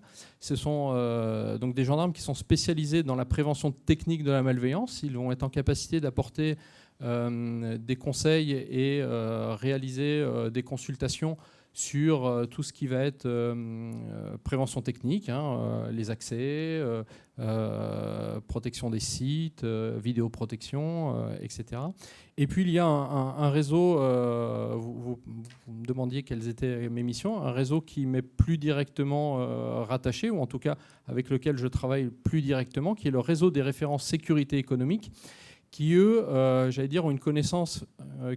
des connaissances qui vont balayer beaucoup plus large les atteintes à la sécurité économique qui s'entrecroisent et qui peuvent constituer des risques, ou en tout cas présenter des risques pour les acteurs économiques. Donc mon rôle, plus spécifiquement, c'est d'animer ce réseau et de leur apporter des éléments qui leur permettront de dispenser des conseils qui pourront être ciblés sur une thématique particulière, une menace particulière, un secteur particulier, et puis également bénéficier de leur retour parce qu'ils auront été au contact direct des acteurs économiques sur le terrain.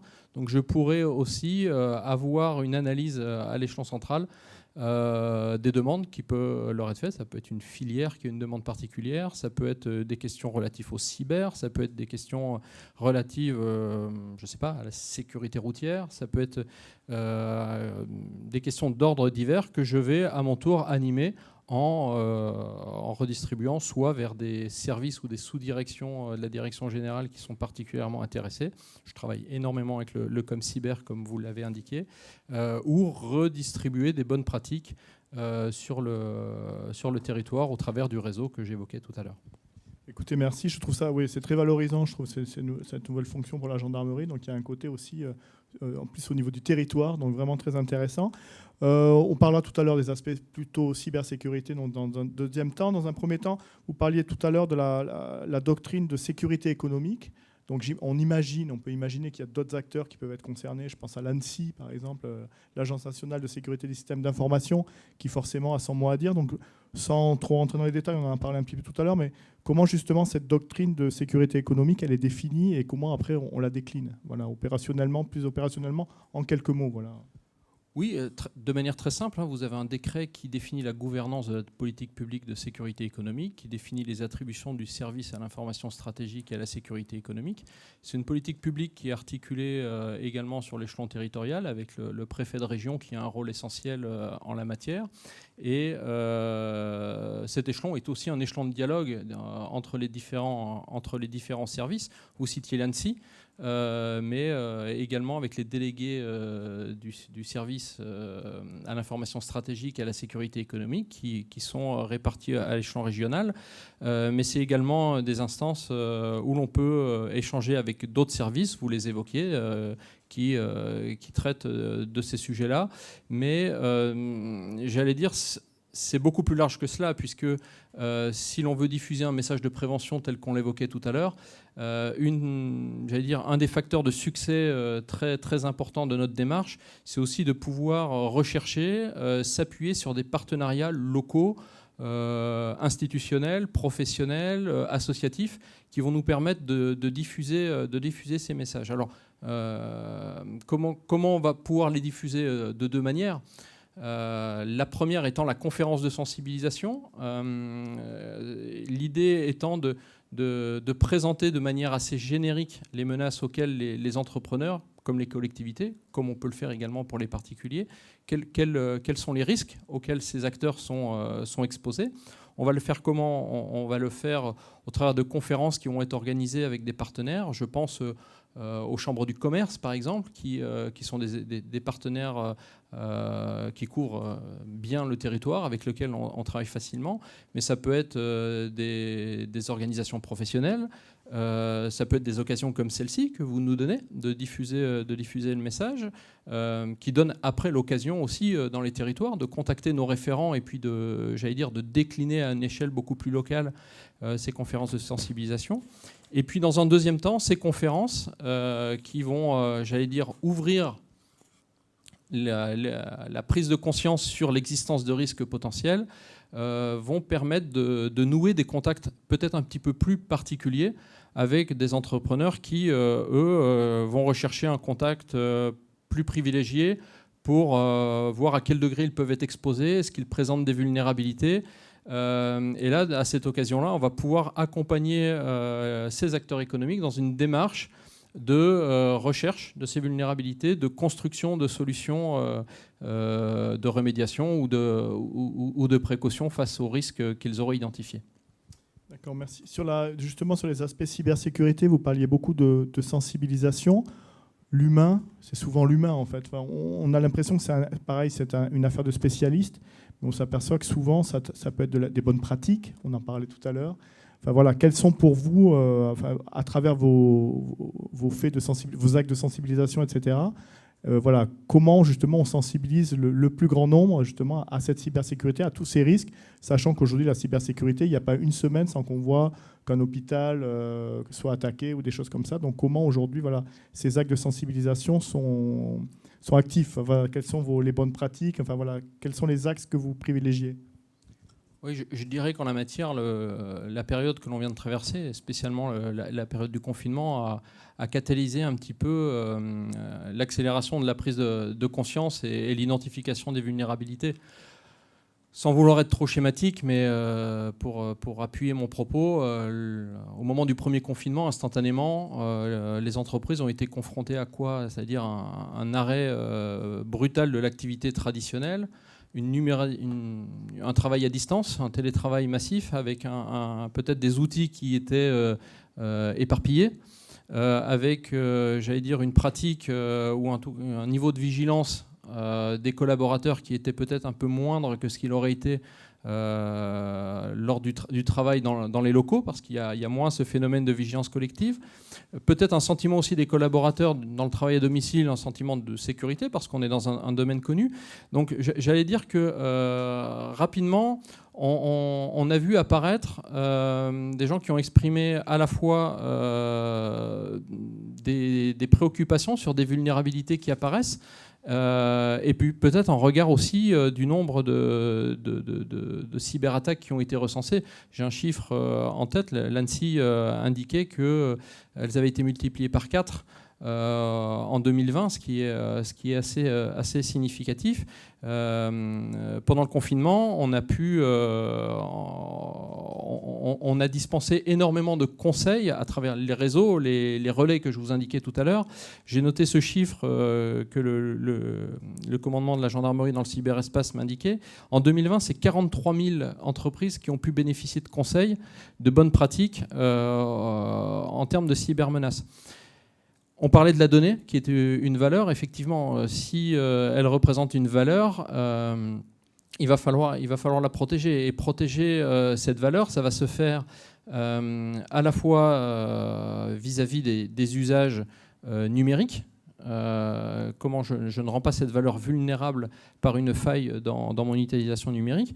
Mais on y reviendra peut-être tout à l'heure. C'est aussi être conscient que c'est une culture de la sécurité de manière générale qui peut aussi contribuer à protéger cette donnée.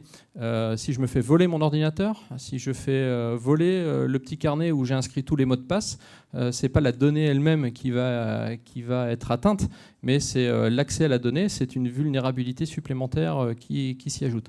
Donc tous ces conseils que l'on peut donner, on les construit aussi progressivement avec les retours d'expérience. On travaille aussi beaucoup avec nos enquêteurs, qui malheureusement prennent des plaintes et conduisent les enquêtes sur ces atteintes qui ont été constatées sur le cyber, sur ces cyberattaques, et ce qui nous permet après de bâtir ces conseils de prévention que l'on redistribue, que l'on dispense dans notre réseau. La culture de la data, ça passe aussi par la protection de la data. Vous en parliez, c'est aussi pour ça que je pense que c'est aussi le message qu'on veut faire passer aussi à nos adhérents, c'est que c'est important aussi. Enfin, cette culture data passe aussi par la protection. On est aussi acteur. Voilà, la cybersécurité, on est aussi l'acteur. Après, il y a une autre notion que j'aime bien, c'est la sensibilisation intelligente. Donc ça, c'est pour le jeu des 8 familles. C'est une campagne de sensibilisation pour les décideurs. Donc j'aimerais bien que vous nous expliquiez un peu à quoi ça correspond et quelle a été la démarche derrière tout ça. Oui, alors j'en ai apporté quelques exemplaires, je pourrais vous laisser. C'est un outil pédagogique tout simplement qu'on utilise dans les actions de sensibilisation que je vous indiquais tout à l'heure. Les atteintes à la sécurité économique ne reposent pas forcément sur la matérialisation d'une infraction pénale. Donc tout n'est pas aussi simple qu'un vol que l'on constaterait, pour lequel on va porter plainte et on diligente une enquête. Il y a des choses quand même qui sont qui peuvent être parfois un petit peu plus diffuses. Et l'idée était de aussi sensibiliser les acteurs économiques à ces risques-là. Donc, depuis plusieurs années maintenant, la gendarmerie, en partenariat avec l'INSJ, a édité ce jeu des 8 familles qui contient, comme son nom l'indique, 8 familles d'atteintes, qu'elles soient atteintes physiques, on l'a vu, atteintes à la réputation, atteinte informatique, atteinte au capital, les fragilisations des organisations des entreprises. Il peut y avoir, alors j'en oublie certainement de tête, je n'ai pas cité les 8, mais cet outil qui est pédagogique a trois vocations principales. Le premier, c'est de ne pas laisser les acteurs économiques seuls devant leurs difficultés, leurs interrogations, leur dire voilà, qu'il y a également autour d'eux un paysage institutionnel qui peut aussi les aider à identifier les risques auxquels ils sont exposés. Bien évidemment, le deuxième axe, c'est de vulgariser, de sensibiliser, de faciliter ce que je le disais tout à l'heure, la prise de conscience qu'il peut exister des menaces diverses dans l'environnement des entrepreneurs. Et le troisième axe, c'est aussi partager de l'information, on en parlait tout à l'heure, c'est avoir un référentiel unique et qu'il y ait aussi une compréhension mutuelle entre les gendarmes et les entrepreneurs quand on va parler d'une chose, se comprendre. Quand les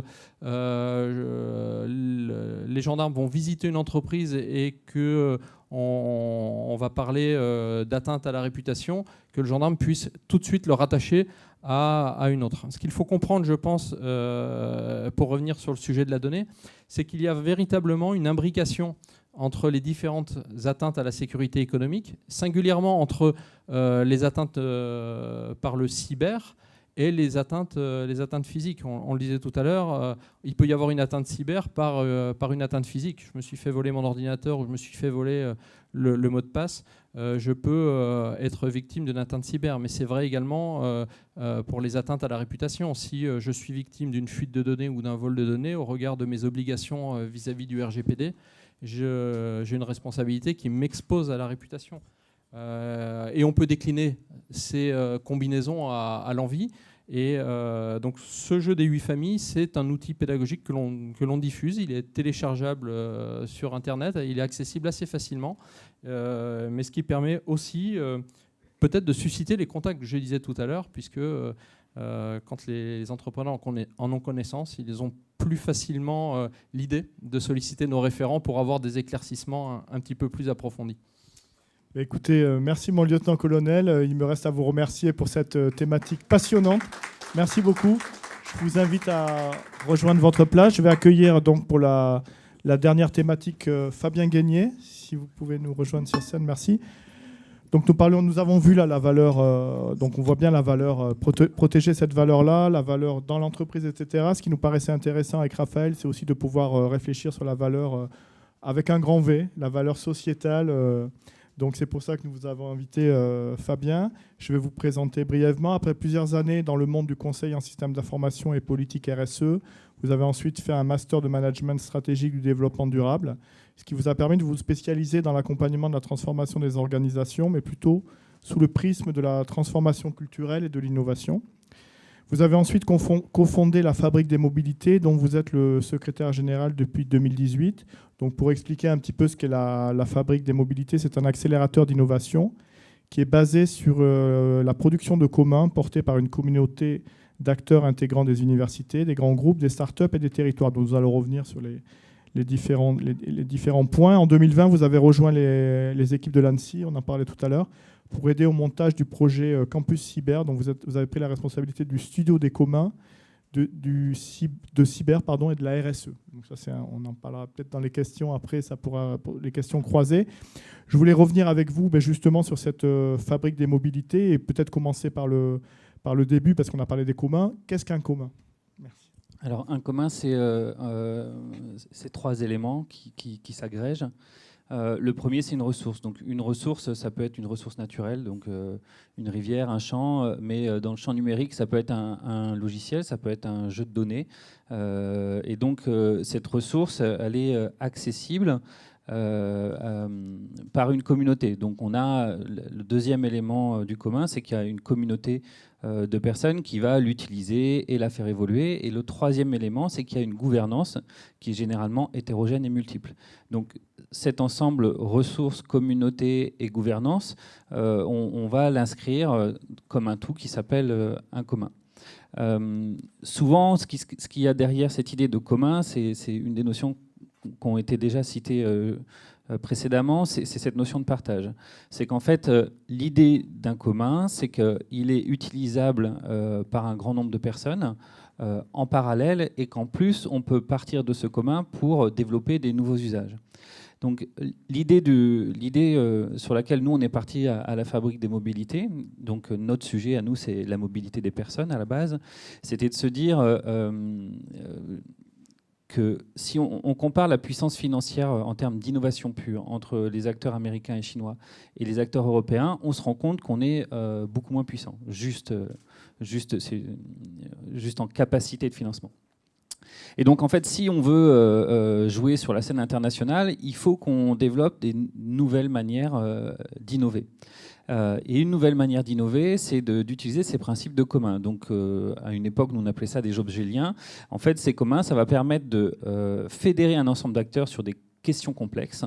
Et ces questions sont difficilement solvables pour un acteur, soit parce que le ROI ou le niveau d'investissement initial est trop élevé, donc personne ne veut prendre le risque. Le ROI, c'est le retour sur investissement. Le retour sur investissement est trop incertain.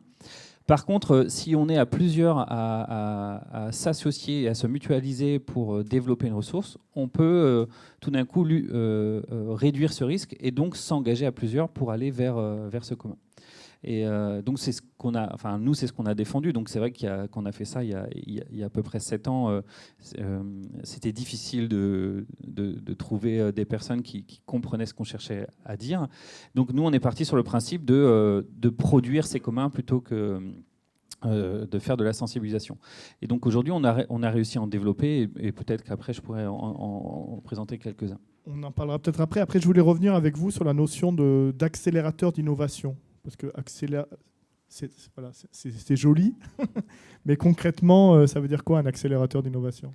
Mais ça revient à ce que je disais, c'est-à-dire que à partir du moment où on a un grand nombre ou un nombre d'acteurs qui se rejoignent pour développer une ressource en commun, elles vont après pouvoir l'utiliser. Et le fait de pouvoir utiliser cette ressource, ça fait qu'on n'a pas à la redévelopper. Et donc ça, c'est un support d'accélération pour l'innovation. D'un côté, et puis après ça a des aspects sociaux qui vont être intéressants, entre autres en matière d'usage de la donnée, parce que là où on a eu des exemples de plateformes et où on utilise la donnée pour accroître son chiffre d'affaires ou développer des algorithmes pour anticiper les comportements des gens et mieux satisfaire leurs comportements. On peut aussi considérer que si on sait utiliser la donnée, on peut développer des politiques publiques à partir des comportements des gens. Un exemple qui est simple, c'est donc on a développé un outil qui s'appelle, enfin on ne l'a pas développé, on a lancé l'idée et après elle a été développée par une start-up d'État, un outil qui s'appelle la preuve de covoiturage. La preuve de covoiturage, c'est assez simple. Ça permet à n'importe quel territoire, et bientôt entreprise, d'identifier qui a fait quel parcours de covoiturage. Là où c'est intéressant, c'est que d'habitude, les territoires, ils devaient travailler avec un prestataire de services. Donc, entre les 15 startups qui proposaient des services de covoiturage, ils devaient en choisir un. Nous, on est arrivé entre les deux en disant on va créer un système de preuve de covoiturage où tous les acteurs vont pouvoir enregistrer leurs déplacements. Et vous, en tant que territoire, vous n'allez pas avoir à vous associer avec un acteur. Vous allez aller pouvoir identifier s'il y a bien eu covoiturage sur votre territoire, quel que soit le prestataire de service, parce qu'il y a des gens qui vont payer un abonnement, il y a des gens qui vont préférer payer à la course, peu importe. Mais surtout, vous allez pouvoir développer des politiques d'incitation au covoiturage, en disant, à partir, on a identifié que vous avez fait 80 km de covoiturage, donc vous avez économisé tant de kilogrammes de CO2 en termes d'émissions. Donc on va vous remercier, on va vous encourager à continuer en vous donnant accès à des places privilégiées de parking sur des horaires. Sur certains horaires. On peut aussi, alors ce qu'on ne peut pas faire, légalement c'est compliqué, c'est donner de l'argent sur ce genre de choses, mais on peut donner accès à de la médiathèque, accès, je sais pas, à des bons cinémas, accès à des éléments culturels, et ça aussi c'est des choses qui sont intéressantes. Donc c'est là où on voit que la donnée, en fait, elle peut être aussi utilisée non pas simplement à des fins commerciales, elle peut être utilisée à des fins de politique publique. Et évidemment, là, on parle derrière de transition écologique. Enfin, c'est évidemment ce vers quoi on peut aller. Et c'est assez important parce que ça peut, ce qu'on disait tout à l'heure, c'est que ce genre de système permet d'évaluer l'impact d'une politique publique aussi. Donc c'est assez important en fait d'utiliser ça.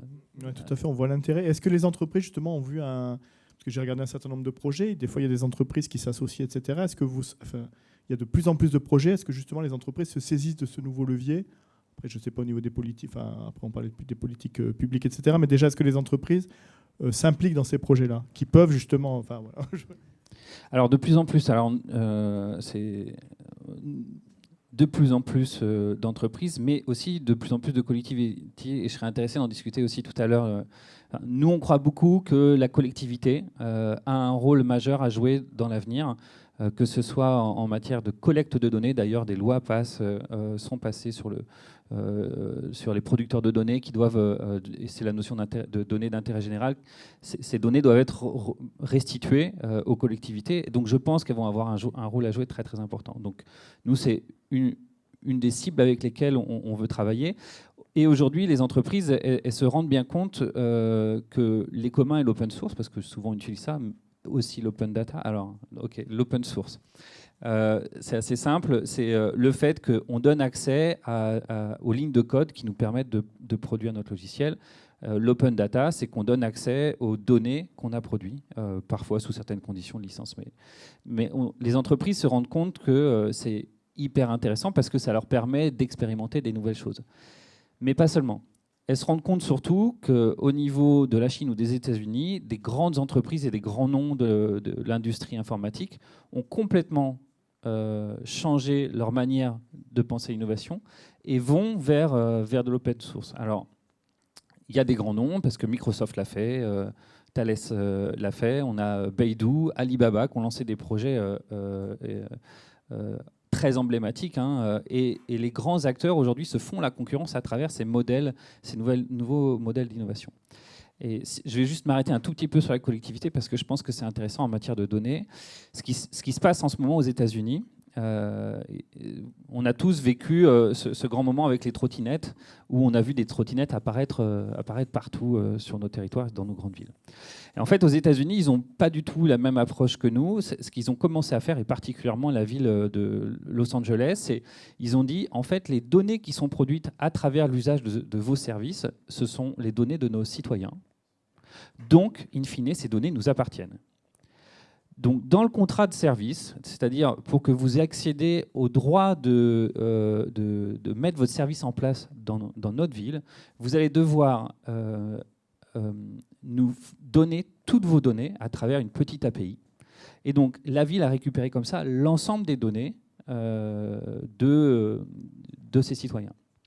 Évidemment, en matière de politique d'urbanisme, c'est majeur comme mouvement, puisque tout d'un coup, la ville se retrouve avec des données précises sur comment les gens se déplacent. Donc, en termes d'anticipation et d'urbanisation, c'est assez génial.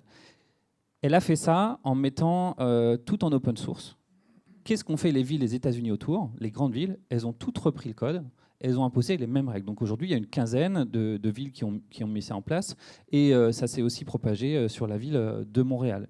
Et donc c'est un renouveau de la relation entre la collectivité et les entreprises. Alors on avait déjà vu ça arriver avec Waze qui négociait des services spéciaux en disant qu'ils redonnaient de la donnée. Mais là maintenant, c'est carrément des politiques publiques qui sont instaurées pendant les villes. Oui, je pense qu'il faudrait même aller plus loin. Il y a eu des initiatives, je pense à Uber, ou vous savez, des villes qui ont lancé ça, et je pense que c'est vraiment une façon de se réapproprier. Airbnb, on pourrait faire exactement la même chose. Enfin, il y a plein de choses. Enfin, en tout cas, à Paris, je pense qu'on n'a pas fait ça, on voit bien. Je voulais revenir avec vous sur 2 exemples moi, qui m'ont marqué. Il y avait Partageons plus de vélos. Je trouvais l'initiative intéressante sur des vélos finalement qui ne sont pas utilisés. Et finalement, comment on repense justement l'utilisation des vélos, enfin, voilà, avec les recycleries, etc. Comment on peut repenser cet usage-là. Ça, c'est important aussi. Le citoyen finalement qui repense un peu sa façon de consommer. Je pense que c'était intéressant. Premier exemple. Le deuxième, c'était Mon compte mobilité. Je pense que c'est intéressant d'avoir un service qui mutualise et qu'on n'ait plus, vous en parliez tout à l'heure, d'avoir voilà, une ritournelle de différents acteurs, et à un moment on centralise et ça permet justement d'avoir un seul point de contact, point d'entrée. Donc voilà, si vous pouvez nous éclairer un peu sur ces deux projets. Alors, partageons plus de vélos, c'est vrai que c'est une super initiative. Donc, la fabrique des mobilités, c'est pas seulement une idée technologique, c'est aussi, vous l'avez compris, une idée de faire une transition vers une mobilité, des systèmes de mobilité plus doux. Donc, en fait, on est parti d'un cadenas open source, en fait, qu'on peut ouvrir en envoyant des codes SMS. Et l'idée, elle est assez simple, c'est dans des territoires où en fait on sait, ou des petites villes principalement, où on sait qu'il y aura, il n'y a pas la place, il n'y a pas le marché pour venir avec des VTC, des trottinettes et tout un ensemble de services comme ça. Donc l'idée, ça a été de se dire comment est-ce que dans ces collectivités, on peut fournir quand même des services de mobilité douce accessible aux citoyens. Et l'idée qu'on est sortie, c'est de se dire, en fait, on va faire de la récupération de vélos. Donc on récupère des vélos, on les retape, on leur met des cadenas connectés, tout simplement. Et en fait, on les laisse en free floating, donc en accès libre dans la ville. Et donc, c'est pas nous qui faisons la gestion. Nous, on aide des associations à se monter, dans laquelle on va voir 1 ou 2 personnes qui vont faire la gestion, quelques personnes qui vont faire l'entretien des vélos, et surtout, ça va permettre de développer tout d'un coup et d'accélérer la transition vers de la mobilité douce et vers le vélo. Donc, il y a une ville pilote et on a plusieurs villes aujourd'hui qui sont intéressées pour mettre en place ce système-là. Et pour le compte de mobilité, donc là, c'est un peu particulier, mais c'est proche de ce que je disais juste avant. L'idée, elle est double, en fait. La première idée, c'est de faire en sorte que la personne redevienne propriétaire de ses données de mobilité. Et c'est important, hein, parce que tout à l'heure, ça a été cité avec Google. Enfin, moi, je suis sur Android. Donc, tout ce que je fais, toutes les traces que je laisse appartiennent à Google. Donc, je ne sais pas si vous l'avez fait, mais vous pouvez le faire. Vous pouvez avoir l'historique de tous vos déplacements. Moi, j'aime bien. Je l'ai activé sur Google. Et tous les mois, je reçois l'intégralité de mes déplacements. Et en plus, ils sont capables d'identifier le type de véhicule et les intentions. Donc c'est quand même énorme, hein, parce qu'en termes d'algorithme de prédiction, Google est capable de dire ou de me conseiller de faire des choses que je n'avais pas anticipées. Enfin, un des fondateurs de Google a dit notre but n'est pas de répondre à la question, c'est de trouver la question. Il y a quelques années, c'est intéressant, c'est-à-dire avant que vous la soyez posée. Et c'est en donnant aussi accès à toutes ces données, à toutes ces traces justement qu'on a accès. Donc le premier enjeu pour nous, c'est de développer un modèle où la personne devient propriétaire de ces traces de mobilité. Et le deuxième enjeu, il est assez simple, c'est celui de la standardisation et de l'échange de données. Pourquoi ? Parce qu'en fait, l'idée, ce serait d'avoir un compte unique de mobilité qui vous permettent de choisir tous les types de transport et surtout tous les services de transport, quel que soit le territoire où vous êtes, de façon à comparer les différentes offres et avoir un choix éclairé sur vos façons de vous déplacer. Évidemment, en disant ça, on en revient un petit peu à cette notion de preuve de covoiturage, puisque derrière, c'est aussi de la politique publique. Et elle est double. La première, c'est de se dire, je suis producteur de traces, et donc j'ai le droit de choisir ou non si je partage mes données et avec qui. Donc je pourrais très bien décider que je partage toutes mes données avec ma collectivité, parce que je trouve que c'est important que la ville ait des bonnes données pour prendre des bonnes orientations d'urbanisme. Mais par contre, je décide de ne pas partager avec Waze. Ce serait un choix. Mais donc on permettrait in fine ce choix à l'utilisateur. Et puis le deuxième, évidemment, c'est ce que je disais tout à l'heure. À partir du moment où on est capable, à partir d'un compte, de comparer les différentes modalités de voyage pour faire un Paris-Vendée, parce que je viens de Vendée, donc c'est un bon exemple. Est-ce que je vais prendre l'avion jusqu'à Nantes et puis après faire du vélo, parce que je trouve ça pour compenser, ça peut être une idée comme une autre, ou faire du covoiturage jusqu'à la Vendée, Beaucoup de vélo. peu importe. Du coup, là, j'ai un système qui permet de comparer et surtout de simplifier le système, enfin les échanges modaux, donc vélo, voiture, train. Donc je peux faire un choix éclairé en fonction du temps, en fonction du coût environnemental, et surtout, on pourrait développer des politiques publiques qui m'encourageraient à prendre du covoiturage, à prendre le train ou tout un tas de choses comme ça. Donc le projet est en cours. Évidemment, c'est un projet qui est hautement complexe puisqu'il y a énormément d'acteurs autour. Et donc l'idée, c'est de commencer à développer un standard ouvert français qui permette l'échange d'informations et du coup d'avoir un compte comme ça personnel de mobilité. Écoutez, belle initiative. Est-ce que pour terminer, est-ce qu'il y a une autre initiative? Parce que j'ai vu qu'il y avait beaucoup d'initiatives. Donc après, est-ce qu'il y en a une, je ne sais pas, que vous voulez mettre en avant aujourd'hui, qui vous a... Je ne sais pas. Moi, il y en a plusieurs qui me plaisent beaucoup, mais une très courte et une un peu moins courte. J'ai combien de temps peut-être? C'est bon. La première, c'est sur l'open data, parce que je pense que c'est intéressant. Et on discutait c'est difficile de prévoir les usages qui vont se générer grâce à l'open data. Et en fait, nous, on s'est lancé dans un petit concours tout bête. On n'a pas fait grand-chose, donc on a voulu faire un preuve de concept. En fait, qu'est-ce qu'on a fait? On s'est rendu compte que le Luxembourg, le pays, avait mis en open data toutes les images de ses caméras sur ses autoroutes. Et donc c'est assez rigolo parce qu'ils ont quand même beaucoup de caméras. On avait regardé, c'est à peu près une caméra tous les 10 km. Donc en fait, ils ont une couverture hyper intéressante. Et qu'est-ce qu'on a fait? On a essayé de développer une petite IA qui récupérait l'ensemble de ces informations de manière à essayer d'anticiper les bouchons. Parce que si on est capable d'anticiper les bouchons et qu'on est capable de le signaler aux différents conducteurs, on pourrait dire, si vous réduisez votre vitesse maintenant, dans 2 km, vous ne serez pas dans un bouchon. Et donc, en fait, ça a aussi des impacts, d'émissions et tout ça. Donc, ça, c'était marrant, c'était pour la preuve, mais c'était aussi pour essayer de voir, d'identifier quelles infrastructures vidéo seraient intéressantes pour atteindre cet objectif. Bon, on n'a pas atteint un très grand objectif, mais en tout cas, c'était pour dire que grâce à l'open source, on a pu aller jusque-là. Mais ça nous a permis derrière d'être en contact avec la ville de Nice pour travailler avec la gendarmerie là-bas, de façon à capter les images vidéo et avec une IA, en faire de l'open data sur la vitesse des véhicules, sur le nombre de véhicules qui, in fine, pourrait nous permettre d'aller vers ce genre de solution. Et puis le deuxième sur lequel je vais être très rapide, parce que ce n'est pas un projet qui est chez nous, mais je trouve que c'est un projet complètement fou, c'est pour ça qu'il est génial, c'est l'écotrain. C'est un ingénieur en fait, qui s'est dit ce qu'il faut faire, c'est un train open source. Et donc, il est parti avec son idée et il a réussi à vendre son concept à pas mal d'industriels français et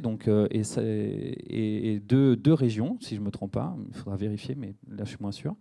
Et l'idée, c'est quoi? C'est de développer un train open source, 100% open source. Donc, tout le matériel est disponible. On sait trouver les plans et tous les industriels qui sont sur le projet sont d'accord. Et c'est marrant leur façon on pourrait dire que ça pourrait être un frein, mais au contraire, ils ont trouvé ça plutôt génial, ils sont partis. Et ça permet d'avoir un train qui est 10 fois moins cher à la construction, qui permettrait de réutiliser des lignes qui ont été abandonnées. Donc c'est des petits modules de train qui permettraient à la fois du fret et du transport de passagers. Et surtout, selon les calculs du concepteur, on est sur 3 kg de CO2 par kilomètre, ce qui est imbattable. Et donc c'est intéressant de voir à quel point il a monté son projet sur de l'open source, il a réussi à convaincre tout un tas de personnes, et aujourd'hui c'est dans les bacs, et je pense qu'il va réussir à sortir son Docker-train, et ce sera un produit issu d'une réflexion française avec que des industriels français, pour lequel je pense qu'il n'y a pas de concurrence dans le monde pour faire aussi bien. Non, c'est hyper intéressant, sachant que l'open source, il y avait aussi un projet d'open source pour la voiture. Enfin, on en voit un peu partout pour des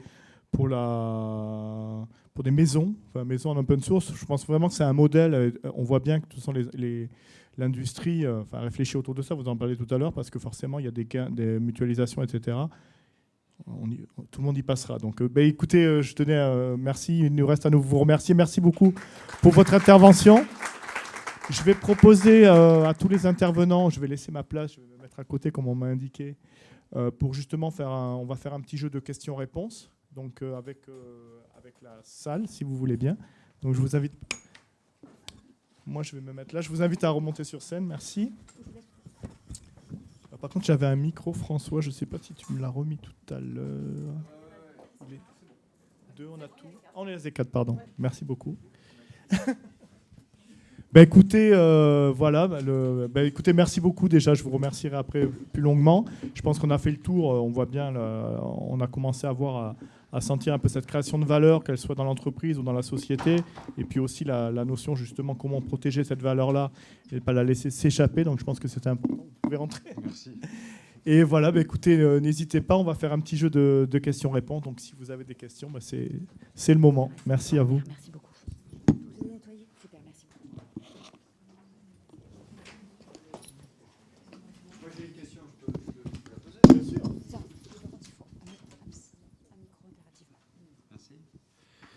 J'ai une question qui s'adresse peut-être plus à M. Isaac, c'est ça, hein?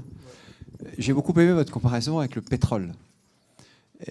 Comparaison qui est... C'est une non-comparaison, on va dire. Et du coup, je vais vous poser une question qui, je pense, prolonge un peu le sujet. Donc vous dites, contrairement au pétrole, la donnée, c'est une ressource infinie. D'où ma question, mais est-ce qu'on peut la stocker à l'infini ? Oui, alors ça, c'est effectivement une crainte qui revient régulièrement sur nos capacités de stockage. Et la peur qu'on n'arrive jamais à la stocker.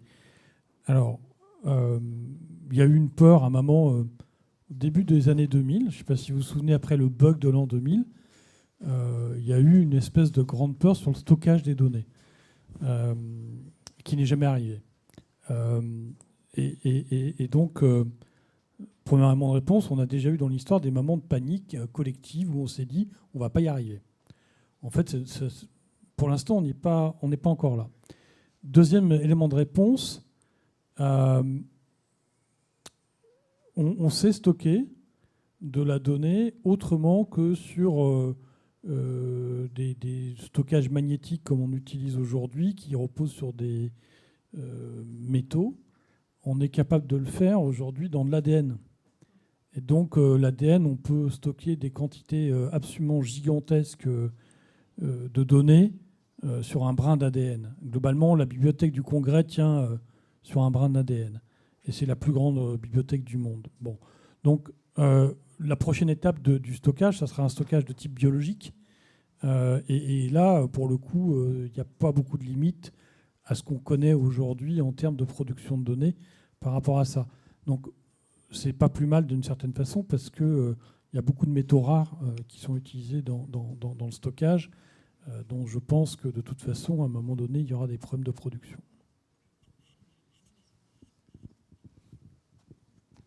Une autre petite question. Oui, alors on a parlé des datas, mais ce qui m'inquiète, c'est le traitement des datas, l'éthique du traitement de toutes ces données. Parce que quand on est catalogué comme amateur de rock par Spotify, c'est pas très grave. Mais quand on touche à des données médicales, et donc ce que l'on a vu, puisque je me suis déléguée santé-travail, quand il y a eu la crise du Covid, les services de santé ont commencé à dire tiens, on pourrait repérer les gens qui sont vulnérables. Alors ça tombe bien, il y avait une liste de vulnérables. Bon, pourquoi pas, mais est-ce qu'on a envie d'être repéré comme vulnérable ? Et dans la loi qui vient de sortir du 2 août, on dit que maintenant, ce qui est important, c'est de prévoir les personnes qui vont se désinsérer du travail. Donc, prévoir la désinsertion au travail. C'est-à-dire que, on a commencé à dire, avec l'intelligence artificielle, c'est super, il suffit de mettre des données, mais quelles données va-t-on mettre ? Qu'est-ce qu'on doit mettre ? Est-ce que c'est pas justement cataloguer les gens dans des cases ? Est-ce que c'est pas dangereux ? Comment on peut s'assurer de cette éthique ? Je peux vous donner un bout de réponse. Donc, d'abord, pour faire un cours à des directeurs de ressources humaines à l'université, ça fait plusieurs années que j'ai travaillé sur un cours sur les données RH et le fantasme de l'IA en RH qui n'a jamais fonctionné. Pourquoi ? Parce que dans les entreprises françaises notamment, de par la loi, on stocke très peu de données RH en fait.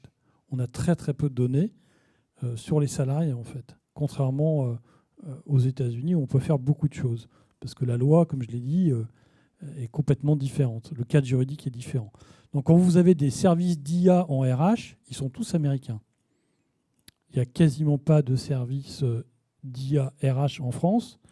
Et quand on a des données, elles sont peu nombreuses et de mauvaise qualité et pas standardisées. Et donc, en fait, fabriquer quelque chose qui soit prédictif en la matière, on n'est jamais très bien arrivé à faire des choses pertinentes.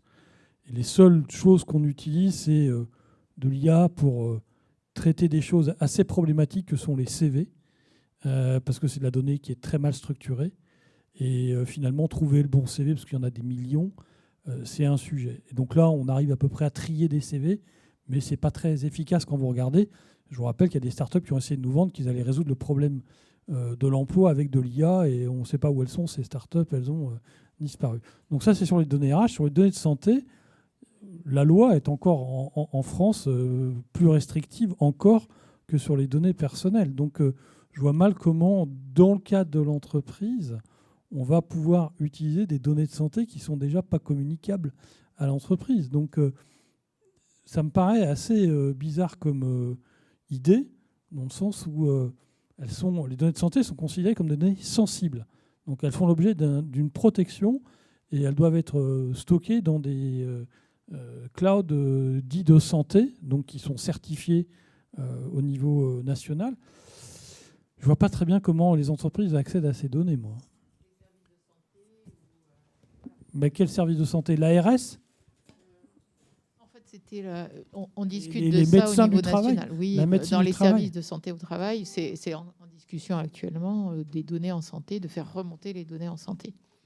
Ouais, alors, juste pour travailler pas mal sur des données en santé, en fait, il y a aussi la CNIL. Enfin, je veux dire, il y a une chose qui est de stocker les données, il y a une chose de traiter les données. Tout traitement de données doit passer par une autorisation à la CNIL. Donc, au niveau, les données de santé en France, je pense qu'on doit être un des pays les plus stricts sur ce qu'on peut faire même. C'est-à-dire, la façon de stocker et ce qu'on peut faire sur des données de santé, c'est extrêmement contrôlé. Donc, là, je sais pas, je connais pas ce cas particulier. Et en tout cas, en aucun cas, dans un traitement quelconque de données, en aucun cas, ça doit être identifiant vers une personne, en fait. C'est qu'à la limite, par exemple, pour de savoir, l'autre sujet que vous aviez aussi au niveau du travail, peut-être que, je sais pas, ils peuvent sortir des indicateurs, etc., mais d'aller identifier une personne, là, je sais pas. Honnêtement, je ne sais pas. Mais au niveau, même sur des sujets comme ça, la CNIL regarde. La CNIL regarde sur des données de santé. La CNIL regarde sur aussi beaucoup d'autres choses. Donc, je me permets, il y a eu quand même il y a eu des fuites de données. Donc il y a aussi des enjeux de cybersécurité, je pense, très importantes. Oui, mais liées à ces données de santé. Donc je voyais Raphaël bouillir son ciel. Enfin, voilà, il y a aussi, je pense, une sensibilisation à faire. Et voilà, une culture commune, parce qu'il y a quand même il y a des questionnements par rapport à tout ça. Je pense que c'est important. Je ne sais pas si vous voulez rajouter un point par rapport à la sensibilité. Non, pas de point particulier. S'il y a peut-être d'autres questions. Oui, bonsoir. Oui, le numérique, le traitement des données, l'informatique, l'IA a une part de plus en plus importante pour la performance d'un certain nombre de fonctions qui sont nouvelles, développées. Mais on a parlé aussi de la cybersécurité et des problèmes d'attaque, de vulnérabilité des systèmes, les hôpitaux ou d'autres systèmes. Est-ce que vous pensez qu'on a le bon niveau de compromis entre la sécurité de tous ces systèmes d'information et de traitement d'information et la performance qu'ils délivrent, ou on devrait peut-être être un peu plus soucieux d'une meilleure sécurité? Je ne sais pas si je vais répondre totalement à votre question, mais pour revenir sur ce que je disais tout à l'heure, il y a une étape initiale à franchir qui est déjà la sensibilisation à la protection des données que l'on a. Quand on parlait tout à l'heure de dialogue avec différents partenaires, vous évoquez la question des collectivités territoriales qui ont été victimes de cyberattaques. J'ai un exemple qui m'a marqué au cours de l'été, un reportage télé qui citait une ville qui a été victime d'une cyberattaque. Son service de l'état civil a été complètement affecté, ce qui fait que la délivrance d'un acte d'état civil qui prenait d'habitude quelques minutes, on va dire, entre l'arrivée de l'usager et le départ de l'usager, se transformait en quelques dizaines de minutes parce que l'agent devait aller au service de l'état civil, sortir l'archive, retrouver l'usager, photocopier l'acte, le certifier, etc. Donc vous avez effectivement l'illustration de la dégradation du service rendu.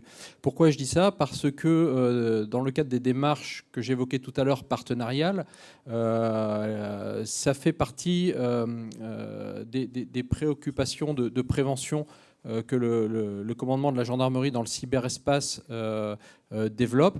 Par exemple, très récemment, à l'occasion, alors ils ont lancé cette campagne à l'occasion du dernier forum international contre les cybercriminalités, le dernier FIC, en partenariat avec cybermalveillance.gouv.fr et l'Association des maires de France. Ils ont adressé à l'ensemble des maires de France un questionnaire qui comprend 9 questions, qui s'appelle Immunité cyber, qui va toucher... ça va être des questions très simples. Est-ce que vous connaissez l'inventaire de vos postes informatiques? Est-ce que vous connaissez la politique de gestion de vos mots de passe? Est-ce que vous avez une hygiène, vous connaissez le niveau de pratique d'hygiène informatique de vos collaborateurs? L'idée n'est pas tant d'avoir un diagnostic précis ou de former les gens à la cybersécurité, mais de toucher le niveau de décision adéquat pour déclencher ce que vous indiquez, c'est-à-dire le réflexe de renforcer sa vigilance, sa connaissance et peut-être un audit, peut-être des mesures de remédiation si on détecte des vulnérabilités. Donc je disais, je pense en termes de cybercriminalité, l'essentiel aussi est de franchir cette première étape qui est de voir si on a déjà les connaissances de base et s'engager dans la démarche de protection élémentaire.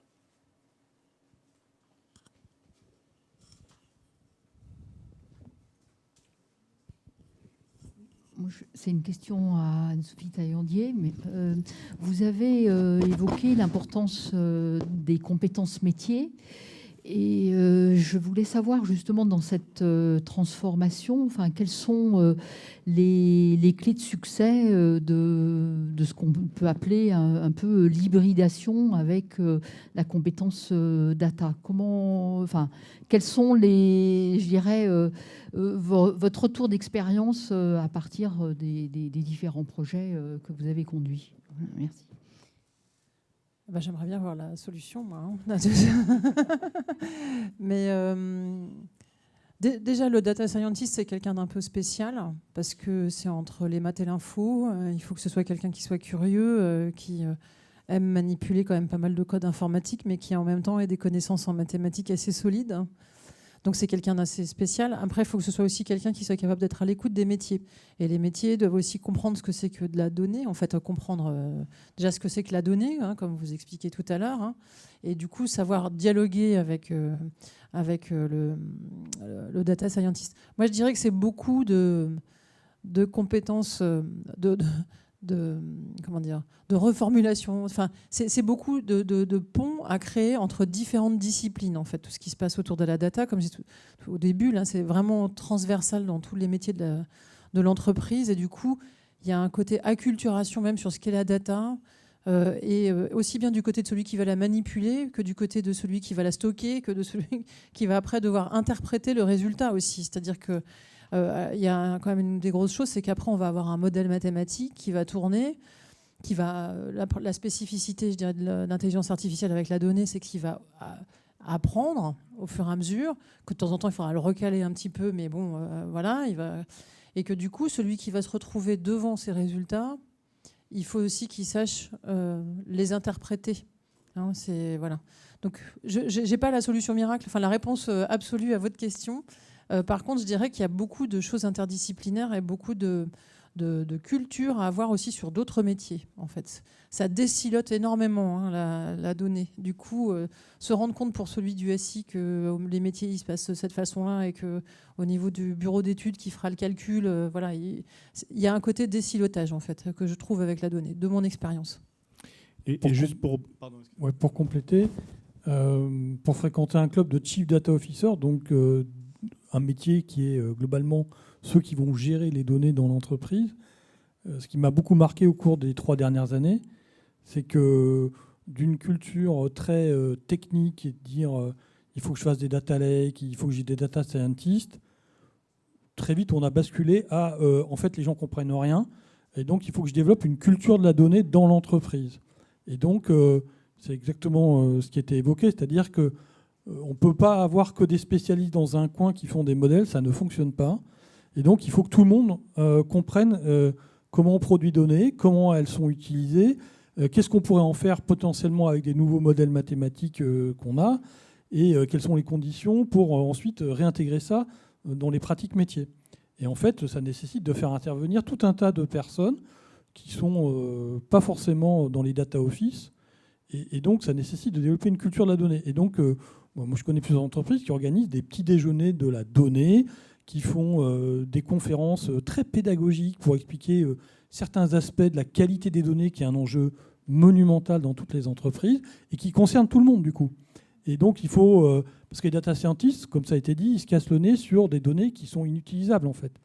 Et donc, il faut que les gens qui saisissent, par exemple, les données, qui peuvent être dans des call centers, si la donnée elle est pourrie à ce niveau-là, derrière, on ne fera pas grand-chose. Donc, ça commence par former des opératrices qui sont dans des centres d'appel, par exemple, et leur faire comprendre qu'elles sont un maillon d'une chaîne. Et donc, ça nécessite des dispositifs de formation, d'acculturation, qui vont bien au-delà des métiers techniques, en fait, quoi. Et plus pour rebondir, après pour les managers, par exemple, parce que ce qui est intéressant pour le manager, c'est le manager, ce qu'on appelle augmenté, c'est-à-dire comment repenser son métier demain, etc. C'est-à-dire, on voit bien, les managers ne vont pas devenir tous data scientists. Donc, c'est après comment, justement, au-delà de cette culture data, on acquiert de nouvelles compétences. C'est un peu une logique de compétences, de formation. C'est un enjeu, d'ailleurs, dans l'entreprise.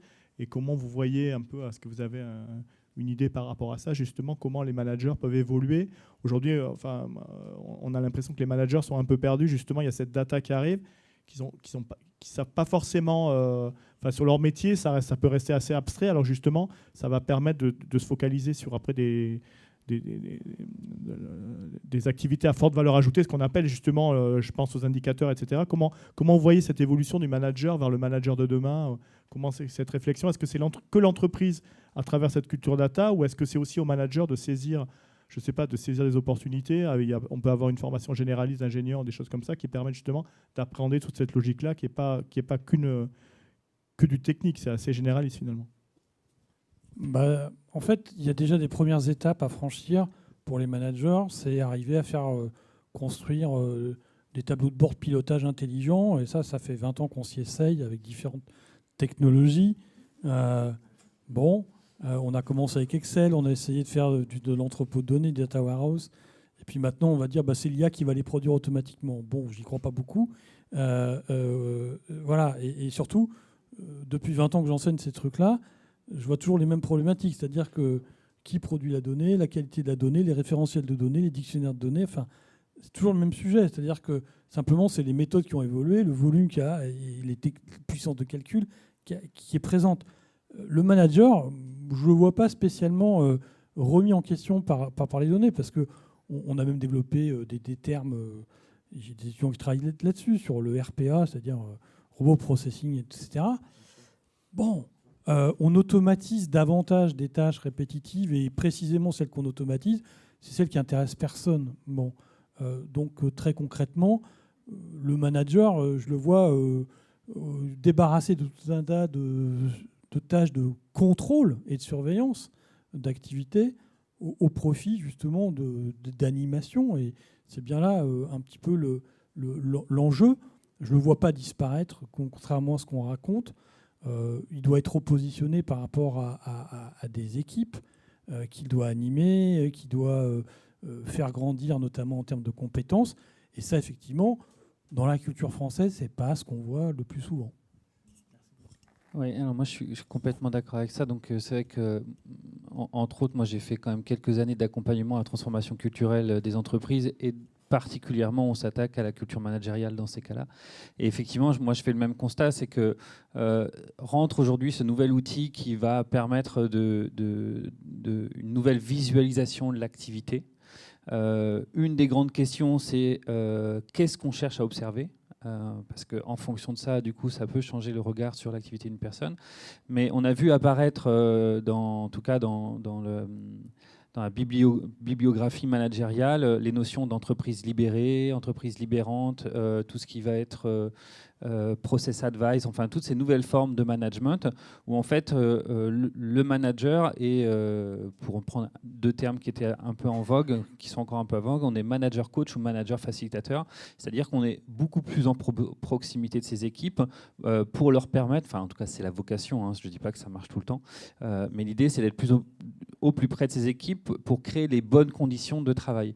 Et donc tout l'outil informatique, là où effectivement avant on allait avoir beaucoup de contrôle, il est censé remonter les indicateurs grâce à un ensemble de critères d'observation qu'on peut demander. Donc pour moi la question elle est surtout qu'est-ce qu'on veut observer à travers l'outil informatique, ce qui va après induire des comportements, hein, parce que les KPIs, en fonction de ce qu'on choisit comme KPIs, moi je me rappelle d'une entreprise qui disait il faut répondre vite aux mails, donc aux emails, donc c'était à l'étranger. Donc évidemment, quand ça c'est un KPI, on répond très très vite. Est-ce que l'information qu'on a transmise à travers la réponse est bonne? Ça c'est une autre question. Donc, mais c'est un vrai enjeu en fait. Hein. Comment est-ce qu'on utilise en fait toujours moi j'aime bien quand vous, Henri, quand vous avez commencé en disant derrière la donnée il y a une intention. Ben là c'est pareil. C'est qu'est-ce qu'on cherche à montrer. C'était pour ça qu'on en parlait tout à l'heure aussi à travers TerraLab, c'est-à-dire comment on qualifie après ces cas d'usage, parce qu'on peut voir justement une utilisation pour. Mais après il faut savoir qualifier aussi ce qu'on veut en faire, etc. Il faut accompagner. Je pense que c'est important. Ah non, je croyais qu'il y avait une question dans la salle. Non. Écoutez, on va peut-être clore le. Je tenais, écoutez, merci beaucoup en tout cas pour vos interventions. Je pense que c'était vraiment intéressant. On a pu voir, c'était l'idée, c'est un peu de. Je pense que cette culture data, elle doit s'acquérir tous les jours. Et il faut vraiment, je pense que c'est par ces débats aussi qu'on démystifie, parce qu'on parle beaucoup de la donnée, on parle beaucoup de la cybersécurité, etc. Mais finalement, je pense que c'est bien aussi d'échanger. Puis on peut à nouveau échanger en physique, c'est pas plus mal. Donc écoutez, je tenais à vous remercier d'être venu ce soir. Je pense que c'était important qu'on puisse se retrouver et puis pouvoir échanger. On diffusera les images justement aux internautes qui n'ont malheureusement pas pu se connecter. Dans la suite, donc, merci d'avoir pour notre cycle Restaurer la confiance. Le prochain événement, c'est le 21 octobre. Donc, vous recevrez par mail, mais c'est sur la chaîne de valeur. Et donc voilà, écoutez, merci beaucoup et bonne soirée. Merci.